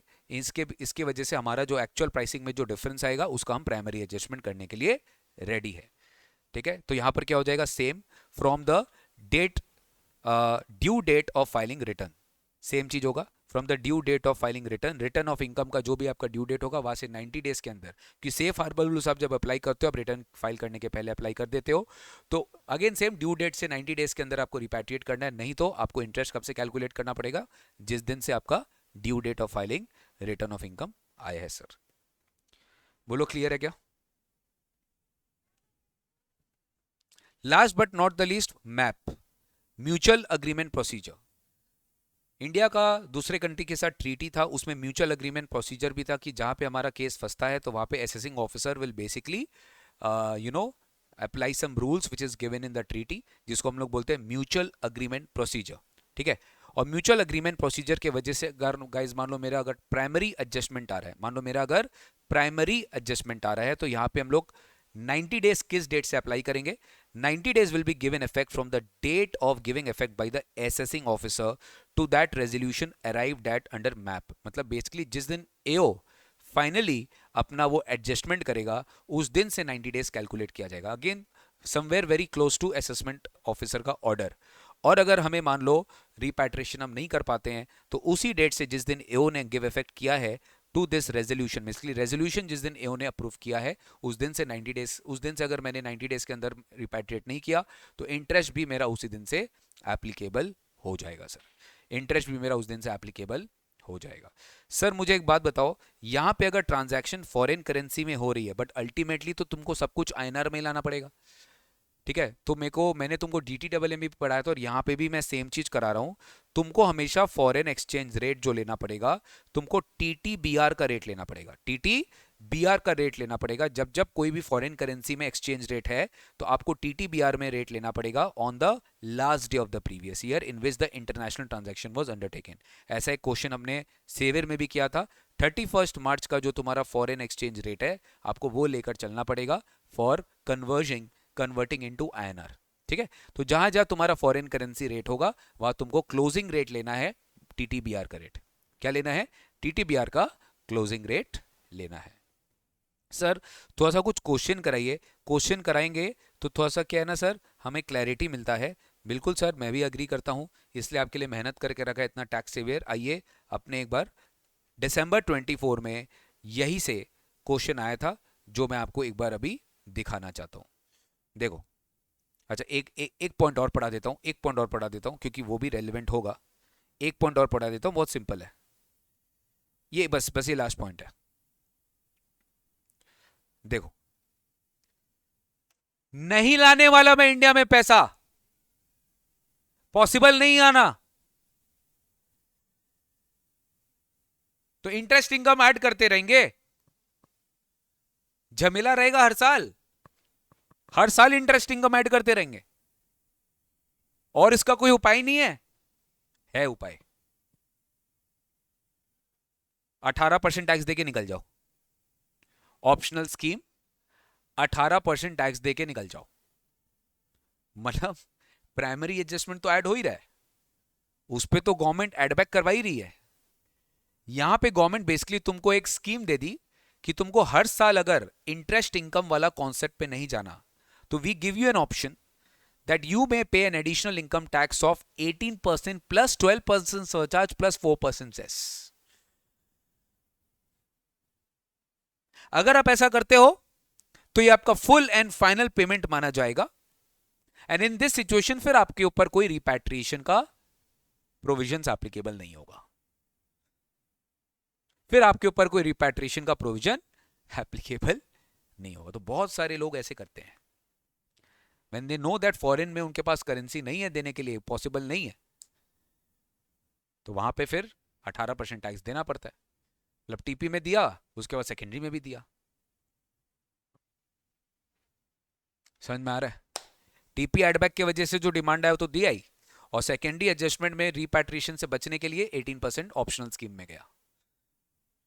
क्या है देखो, optional scheme, where the excess money has not been repatriated within the prescribed time, that is 90 days, the assessee may at his option pay additional income tax of 18% plus 12% surcharge plus 4% cess।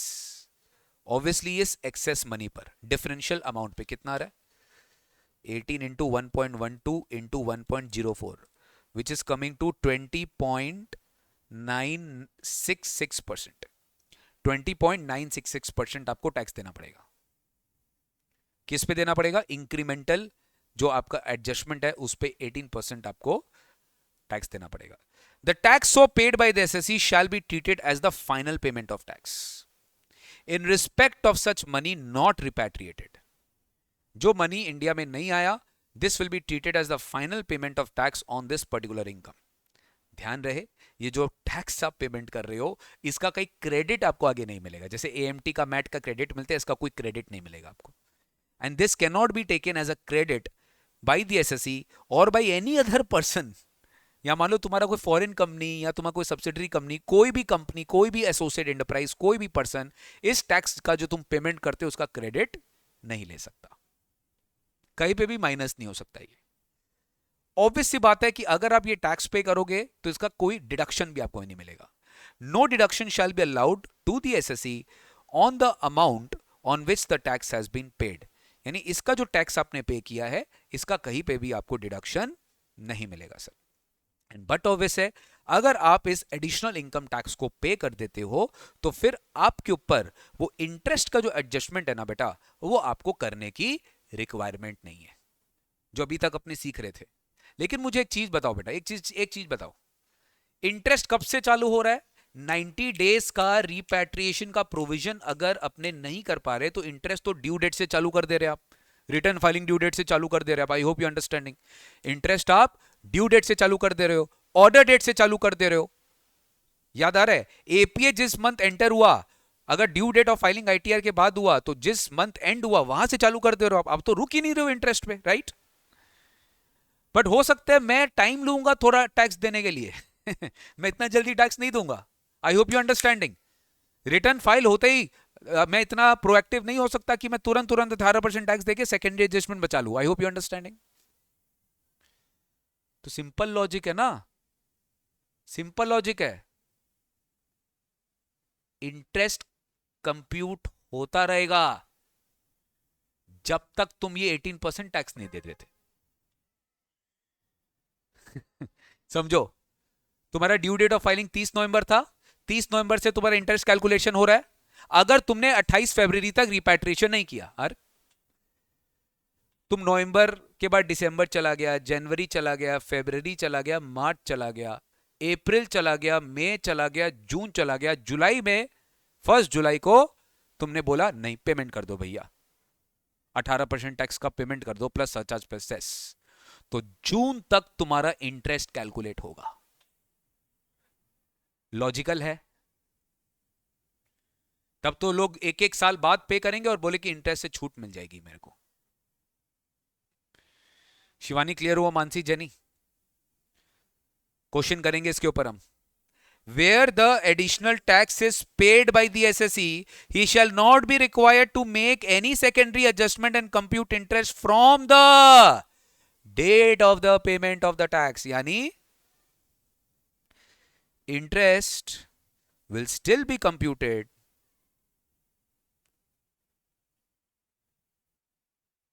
till the date of payment।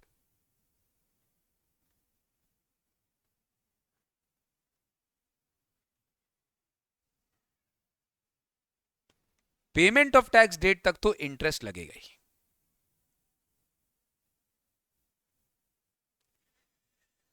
बोलो।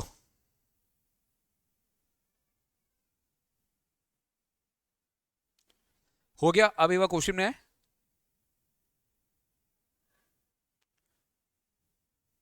बोलो saviour help कर रहा है आपको?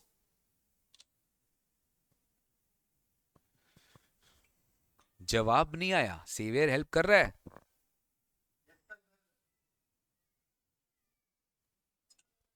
बस एक जवाब आया। अभी नहीं बेटा, थोड़ा सा यार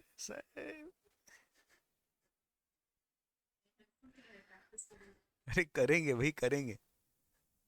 इतना मीठा मीठा सवाल डाल रहे हैं और बड़ा बना रहा हूं मैं आपके लिए। Just give me this week तक हो जाएगा। एक्चुअली मैंने उसको फुल प्रूफ प्रॉपर चेकिंग भी किया है। इतना सारा चेंजेस तो टाइम लगता है ना भाई। और मैंने क्लास में तो करा ही रहा हूं मैं आपको, देखो कहीं से भी मिस नहीं हो रहा है। इंटरनेशनल टैक्सेशन तो पूरा करा दिया हम तुमको। देखो क्वेश्चन 29 देखो, बहुत इजी लगेगा।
इस क्वेश्चन में ना एक दो लाइन मिसिंग है।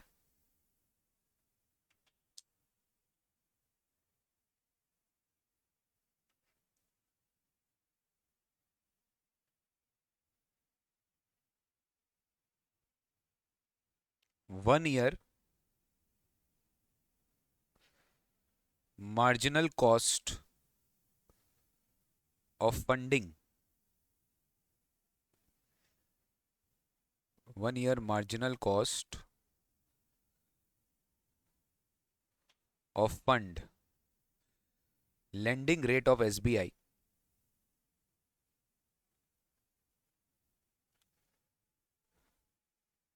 is 7%. 6 months LIBOR rate is 5%.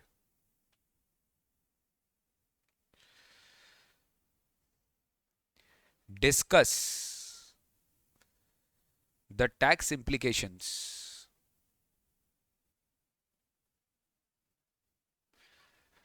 in the hands of TAN Limited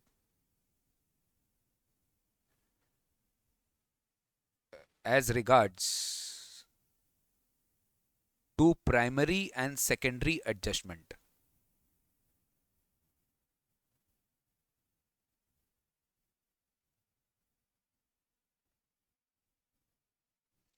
Primary and secondary adjustment. Assuming TAN has accepted all the adjustments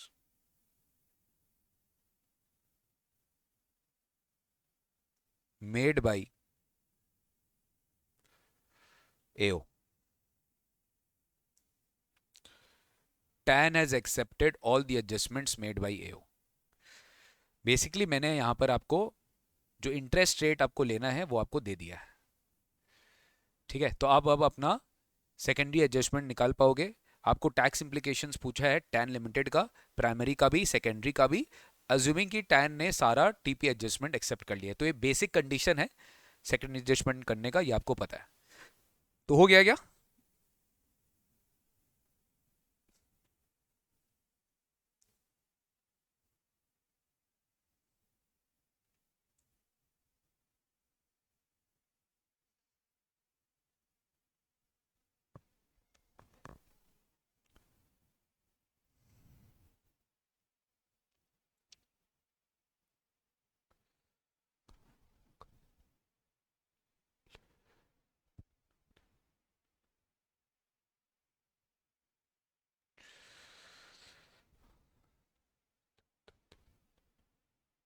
90 days तक दे देगा तो इंटरेस्ट नहीं लगेगा, नहीं नहीं लगेगा। रिपैट्रिएशन के टाइम लिमिट में अगर हो गया तो आपके ऊपर कोई इंटरेस्ट नहीं लगेगा, correct.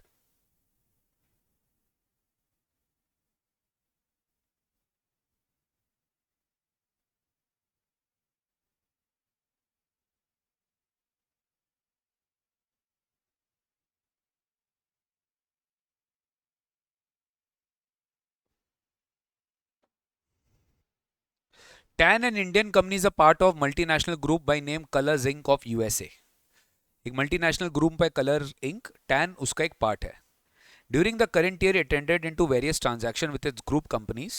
all the transactions are denominated in INR। ठीक है, तो यहाँ पे करेंसी का कोई कन्वर्जन नहीं होगा, और यहाँ पे जो इंटरेस्ट रेट लेंगे वो आप marginal cost of lending rate लेंगे ऑफ SBI। लिबोर रेट यहाँ पे रेलिवेंट नहीं है। gives you the following information।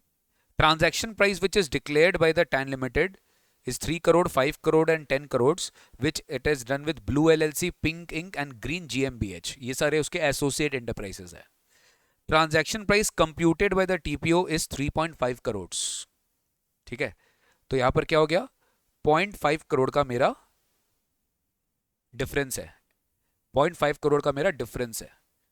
ठीक है, this is excess money is how much, 0.5 crore, 50 lakh. Transaction price computed by TPO 4.5 crore, 4.5 crore. तो यहां पर तो सर कोई प्राइमरी एडजस्टमेंट ही नहीं है, यहां पर तो कोई प्राइमरी एडजस्टमेंट ही नहीं है, बिकॉज यहां पर हमारा प्राइस ज्यादा है और उनका प्राइस कम है। ठीक है, तो यहां पर तो टीपी ही नहीं लगेगा इन शॉर्ट, क्योंकि यहां पर आपका एसएससी को इनकम आ रहा है, तो यहां पे ट्रांसफर प्राइसिंग नहीं लगेगा। ग्रीन GmbH में transaction price was Tan Limited के साथ 10 करोड़ है, but transaction price computed by TPO के साथ 12 करोड़ है, तो यहाँ पे 2 करोड़ का मेरा क्या आ रहा है, एक्सेस मनी आ रहा है। आई होप यू अंडरस्टूड। तो सर मुझे एक चीज बताओ, बिफोर गोइंग इनटू पिक्चर, यहाँ पे जो मेरा एक्सेस मनी है, यहाँ पे जो ट्रांसफर प्राइसिंग एडजस्टमेंट है, सबसे इंपॉर्टेंट कंडीशन यह था 1 करोड़ के ऊपर होना चाहिए। तो ये 1 करोड़ के ऊपर है, तो यहाँ पे सेकेंडरी एडजस्टमेंट अप्लाई होगा। In this situation there is no primary adjustment, so there is no secondary adjustment. यहाँ पे प्राइमरी एडजस्टमेंट 2 करोड़ है, यहाँ पे सेकेंडरी एडजस्टमेंट हमको अकॉर्डिंगली निकालना पड़ेगा। यहाँ पे नो प्राइमरी नो सेकेंडरी, यहाँ पे प्राइमरी एडजस्टमेंट 0.5 करोड़ का है, but since it is not exceeding 1 crore, तो यहाँ पे भी मेरा सेकेंडरी एडजस्टमेंट एप्लीकेबल नहीं होगा। डन। ये तीनों आपका एसेसिंग ऑफिसर ने ऑर्डर पास किया है 31 अक्टूबर 23 को। तो आपको पता है क्या चेक करना होता है हमें, ऑर्डर डेट से हमें 90 डेज चेक करना पड़ेगा। इस सिचुएशन में आपका रिपैट्रिएशन कब हुआ है, 31 दिसंबर 23। आपने टाइमली रिपैट्रिएट भी कर लिया, देखो आपने टाइमली रिपैट्रिएट भी कर लिया, आपने 90 डेज के अंदर कर लिया क्या, बताओ, नवंबर दिसंबर, हाँ आपने 90 डेज के अंदर कर लिया है, तो यहां पर आपकी सेकेंडरी एडजस्टमेंट नहीं होगी सर। ठीक है, नेक्स्ट पिंक इंक अभी तक किया ही नहीं है, तो करने की रिक्वायरमेंट भी नहीं है, क्योंकि इसमें कोई प्राइमरी एडजस्टमेंट है ही नहीं सर। लेकिन ग्रीन GmbH में क्या है, 2 करोड़ का आपका प्राइमरी एडजस्टमेंट था, और यहां पर आपका रिपैट्रिएशन कब हुआ, 31 मार्च 24 को। तो डेट देख लो, ऑर्डर डेट से 90 डेज नहीं सर, ये टाइमली रिपैट्रिएट नहीं किया है, तो यहां पर इसका जो है सेकेंडरी एडजस्टमेंट कैलकुलेट करेंगे। कब से, कब से करेंगे, ऑर्डर डेट से ही। कब से करेंगे, ऑर्डर डेट से ही करेंगे। तो firstly we need to write everything very very nicely, एक एक करके करना था, एक एक करके करना था बेटा। First of all transaction with Blue LLC, the income of the Tan will be increase by 50 lakhs, आप बता देंगे प्राइमरी एडजस्टमेंट ये है, but there is no need for secondary adjustment as the amount of primary adjustment is not exceeding 1 crore. तो ये reason हो गया। ठीक है, दूसरा यहाँ पर लिखा हुआ नहीं है, बट मेरे हिसाब से आपको ये लिखना चाहिए, the amount of repatriation has been done within 90 days also. ठीक है, so accordingly secondary adjustment will not apply. दूसरा पिंक इंक के केस में there is no need for primary adjustment as it will result in reduction in total income. यहाँ पे कोई primary adjustment एओ करेगा नहीं, TPO करेगा नहीं, क्योंकि यहाँ पे इनकम रिड्यूस हो जाएगा, and hence transfer pricing provision will not be applicable and secondary adjustment will also not be applicable. But when it comes to transaction with Green GmbH, तो यहाँ पर income will increase by 2 crore which is primary adjustment, and the excess amount which is 2 crore, the excess amount will be deemed lying with green GmbH, मतलब जो green GmbH है उसके पास 2 crore access पड़ा हुआ है, will be treated as deemed loan, will be treated as deemed loan. And Green जीएमबीएच को है they need to repatriate the money in India, ठीक है, विद इन 90 डेज। तो 90 डेज अपने कब से कैलकुलेट कर रहे हैं? From the date of the order. तो 31st, ठीक है, अक्टूबर से कैलकुलेट करेंगे, तो they have to calculate within October. तो यहाँ पे नवंबर में 30 डेज हो गया, जनवरी में 31 डेज हो गया, ठीक है। और ये 2024 है तो इसलिए यहाँ पे लीप ईयर है, ठीक है, ये 2024 है इसलिए यहाँ पे लीप ईयर है, ठीक है। सॉरी, एक मिनट, सॉरी सॉरी, करेक्ट, ये आपका अक्टूबर, एक सेकेंड, ये हम लोग कहाँ से पढ़े थे? ये अक्टूबर था, ठीक है। तो ये नवंबर हो गया, ये दिसंबर हो गया, जनवरी हो गया, समझ में आया? अक्टूबर से कैलकुलेट करें अपने, क्योंकि ऑर्डर डेट है, रिटर्न डेट नहीं है, ठीक है। तो ये हो गया आपका नवंबर डेट, फिर हो गया ये दिसंबर डेट, और ये हो गया जनवरी। तो एग्जैक्टली 90 डेज कब खत्म हो रहा है? 29 जनवरी। ये आपको लिखना पड़ेगा, ये लेट नहीं लिखोगे तो दिक्कत हो जाएगा। GmbH needs to repatriate the money in India to this company known as Tan Limited by 29 January 2024। 29 जनवरी तक इनको रिपैट्रिएट करना पड़ेगा। Since the foreign associate did not repatriate the money in the time limit, the TAN will add to have a secondary adjustment and needs to add imputed interest income for the financial year 24-25। अब बताओ इसमें rate कौन सा लेंगे अपने? 7% plus, याद है 3 plus 2.5 add कर देंगे, तो यहाँ पर आपको 10.25% के हिसाब से अपना इंटरेस्ट निकालना पड़ेगा। The rate of interest will be 3.25 plus 7%, 10.25%। बोलो क्लियर है? तो इसमें डीम्ड लोन क्या होगा? 2 करोड़। डीम्ड लोन क्या होगा? 2 करोड़। तो 2 करोड़ के ऊपर आप 10.25% निकालेंगे, और कितने मंथ्स के लिए निकालेंगे? कितने मंथ्स के लिए निकालेंगे? इस ईयर का अगर हम बात करें, इस ईयर का, ये ईयर कौन सा है? 22-23 का बात कर रहे हैं। ईयर कौन सा है? 22-23 का आपका ऑर्डर आया। ऑर्डर कब आया? 31 अक्टूबर 23। तो 23-24 में तुम्हारा 31 अक्टूबर 23, यानी नवंबर, दिसंबर, जनवरी, फरवरी, मार्च, 5 मंथ्स के ऊपर तुम्हारा इंटरेस्ट कैलकुलेट हो जाएगा। Did you understand? 5 मंथ्स इस ईयर में तुम्हारा इंटरेस्ट कैलकुलेट हो जाएगा। ये जो डिफरेंशियल है उस पर तुमने 10.25 एप्लीकेबल किया इंटू 5/12, पूरा मार्च तक तुमको यहाँ पर इंटरेस्ट देना पड़ेगा। ऑब्वियस सी बात है कि in this situation if you are calculating interest income, then you will not have to pay any additional income tax since the amount is repatriated by the foreign enterprises. लेकिन अगर मान लो अगर tan को उसको कोई एडिशनल इनकम टैक्स नहीं देगा जाएगा since the amount is repatriated by the foreign enterprises और the interest income is calculated. मुझे बताओ, अगर आपका इंटरेस्ट इनकम या कंप्यूटेड नहीं होता, आपसे पूछा जाता कि एडिशनल टैक्स कितना निकालना, तो तुम 2 करोड़ पे क्या निकाल देता? एडिशनल टैक्स निकाल देता। तुम 2 करोड़ पे क्या निकाल देता? एडिशनल टैक्स निकाल देता। अब अगेन यहाँ पे एक पॉइंट है, तुमको यहाँ पे एडिशनल टैक्स जो है, तुमको जो यहाँ पे एडिशनल टैक्स है, तुम जितना लेट पे करेगा उतना तुम पे इंटरेस्ट का मीटर ऑन होता रहेगा, उतना तुम पे इंटरेस्ट का मीटर जो है वो ऑन होता रहेगा। एक क्वेश्चन मैं यहाँ पे आपको कराना चाहता हूँ, प्लीज आप एक बार कॉपी में आइए। कॉपी में एक सेल्फ क्वेश्चन लिखिए। मैं आपको अपना जो एएलपी वाला क्वेश्चन बैंक है ना, ठीक है, मैं यहीं पे वो क्वेश्चन ऐड कर दे रहा हूं, मैं यहीं पे क्वेश्चन ऐड कर दे रहा हूं। मतलब इसमें मैं ये करवाऊंगा कि जो आपका एडिशनल इनकम टैक्स पे होगा, इसका इंटरेस्ट कैलकुलेशन एंड ऑल, ये सब चीज मैं एक बार आपको दिखाना चाहता हूं। एक सेल्फ मेड क्वेश्चन है, चलिए। तो this is an illustration on secondary adjustment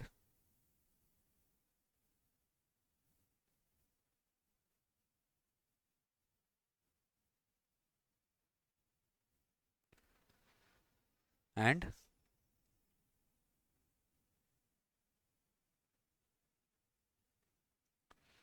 additional tax।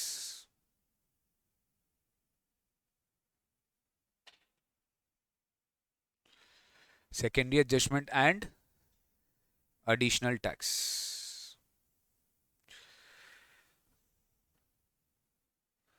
ABC Limited exported goods of 6 crores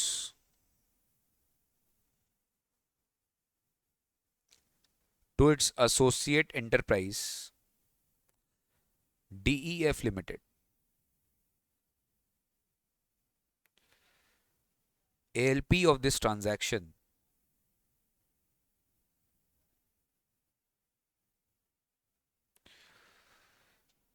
is 8.2 crores.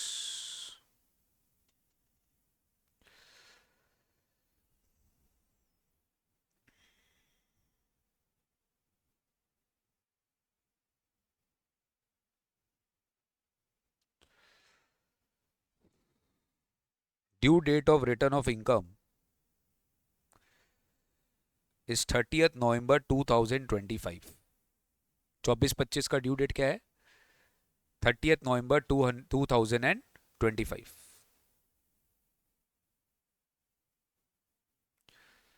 SBI 1 year lending rate is 11.25%.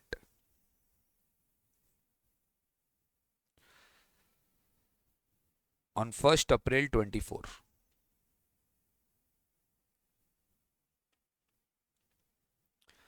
On 1st April 24.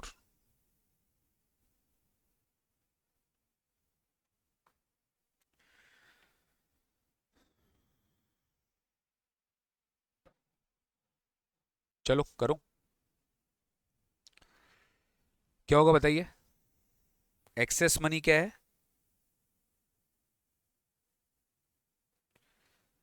Access money क्या है?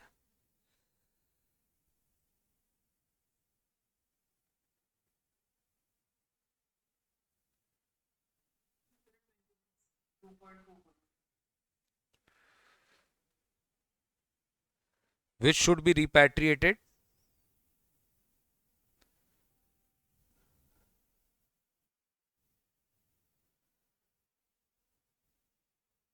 In India within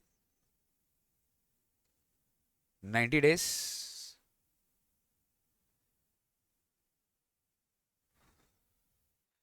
from due date of filing. ROI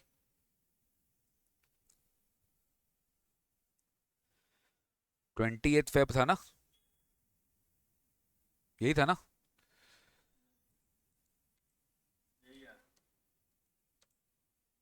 20th Feb 26. 20th Feb 26.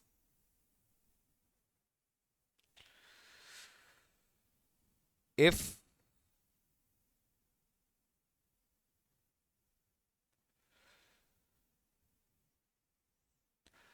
is not repatriated,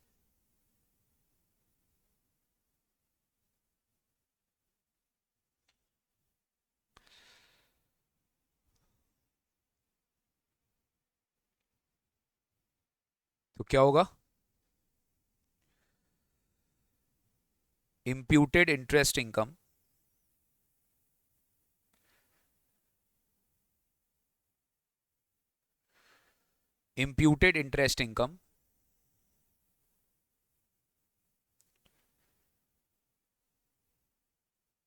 shall arise in hands of ABC Limited.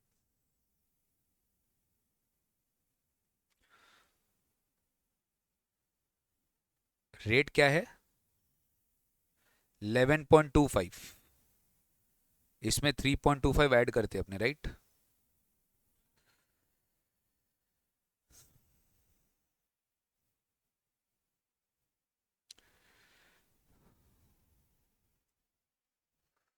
तो यहाँ पे period क्या लेना है?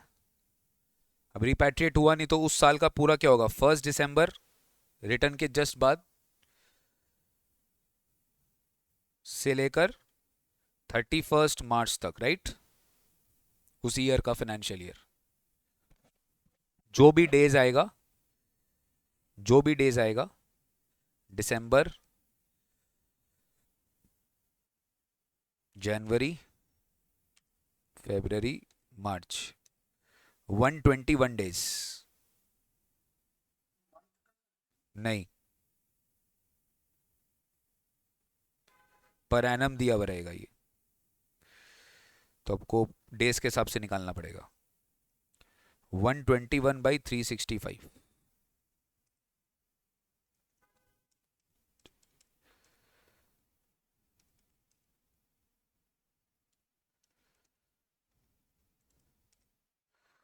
तो interest आ रहा है 10,57,507। यही है क्या?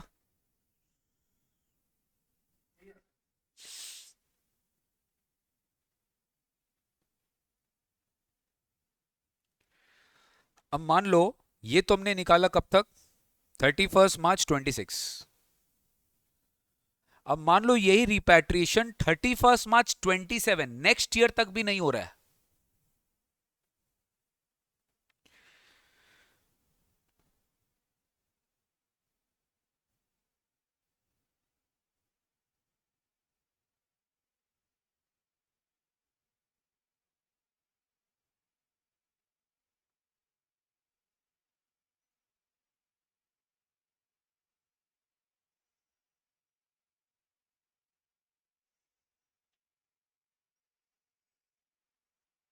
तो क्या करेंगे? सेम 2.2 करोड़ का पूरा 14.5% पूरे साल का इंटरेस्ट आ जाएगा। समझ में आया?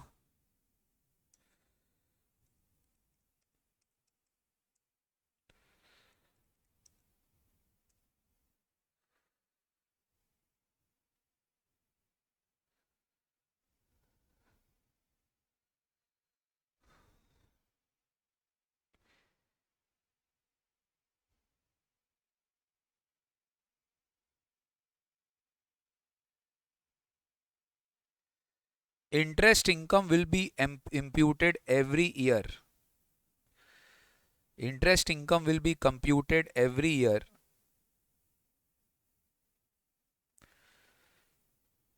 till the time or till the date of repatriation.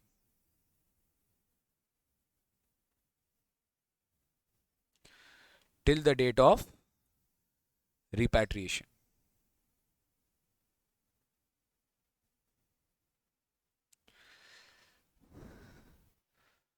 मान लो अब ऑप्शनल स्कीम का बात करते हैं। इफ एबीसी एबीसी बोला यार हर साल इतना इनकम हो रहा है, टैक्स देके फिनिश करो। If ABC wants to opt for special scheme,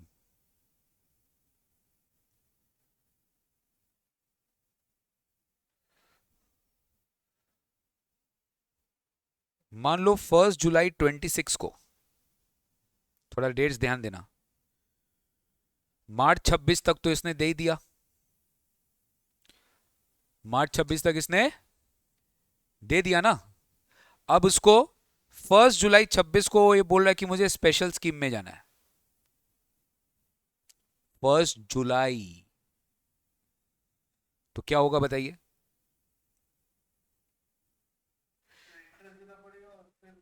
सबसे पहले उसको एडिशनल टैक्स कितना देना पड़ेगा?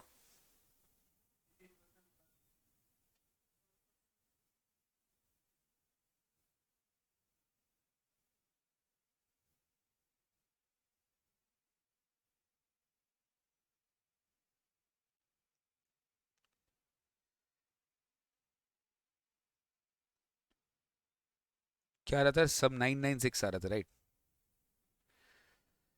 तो 2.2 करोड़ के ऊपर सीधा 20.9, एक बार चेक कर लो तो कितना आ रहा था, 18.1.12 इंटू 1.04, 966 आ रहा था, 4%। तो पूरा ही ले लेना, हाँ, वरना थोड़ा सा डिफरेंस आ जाएगा तो फिर फालतू में रॉन्ग हो जाएगा।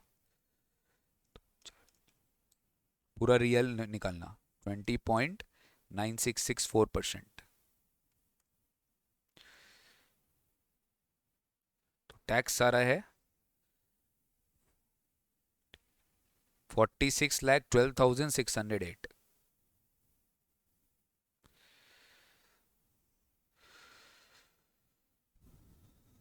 खाली यही होगा क्या? सर जुलाई में दिए ना, जुलाई में दिए आप तो, मार्च तक तो चलो वहां निकल गया, अप्रैल मई जून, ये 3 महीने का भी तो इंटरेस्ट ऐड होगा, समझ गए?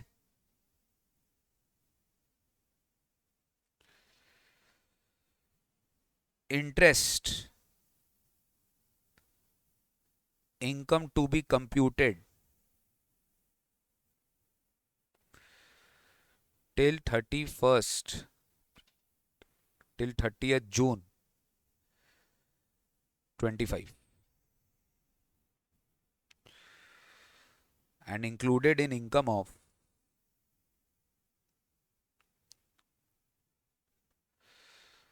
previous year 25-26. तो 2.2 करोड़ इंटू 14.5%, 14.5 है ना?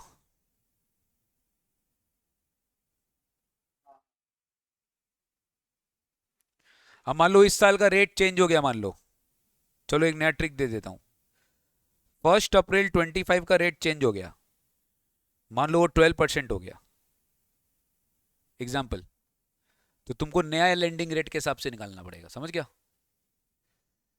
तो 12 प्लस 3.25 क्या आ जाएगा?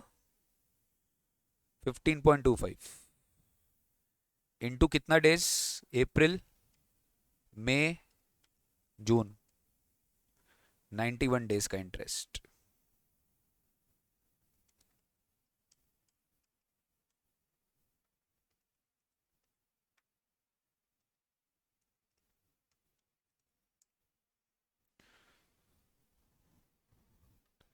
$8,36,452।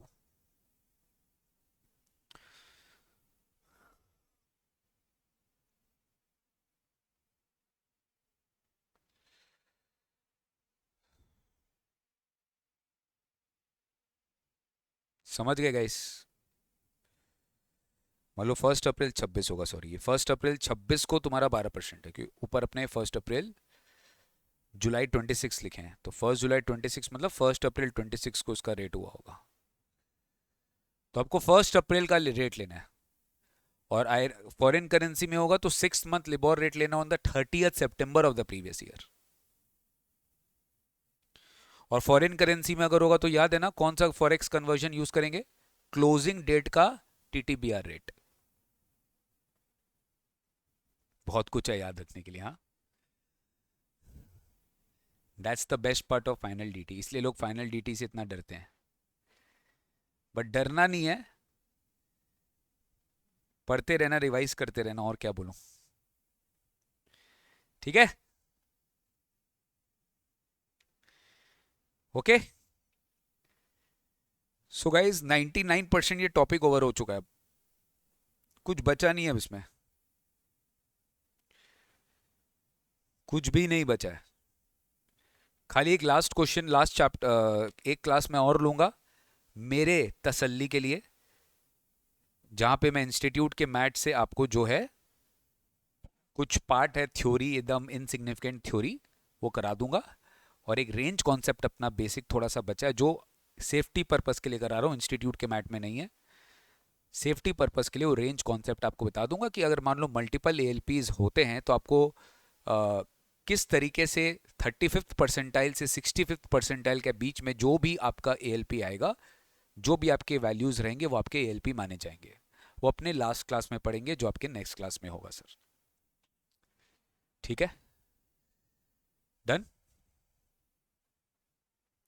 कैसा लगा आज का क्लास? मज़ा आया, समझ में आया, इंटरेस्टिंग लगा, ऐसा लगा कि हाँ जो भी सर आपने पढ़ाया everything has a relevance, previous class का टॉपिक करंट ईयर से रेलिवेंट, करंट टॉपिक से रेलिवेंट था, इसे पिछले टू पिछले क्लासेस में अपने जिस कॉन्सेप्ट से सारा एसोसिएट एंटरप्राइज सब कुछ पढ़ रहे थे, आर्म्स लेंथ प्राइस पढ़ रहे थे, याद करो इंटरनेशनल ट्रांजैक्शन का मीनिंग पढ़ रहे थे, सब कुछ रेलिवेंट था।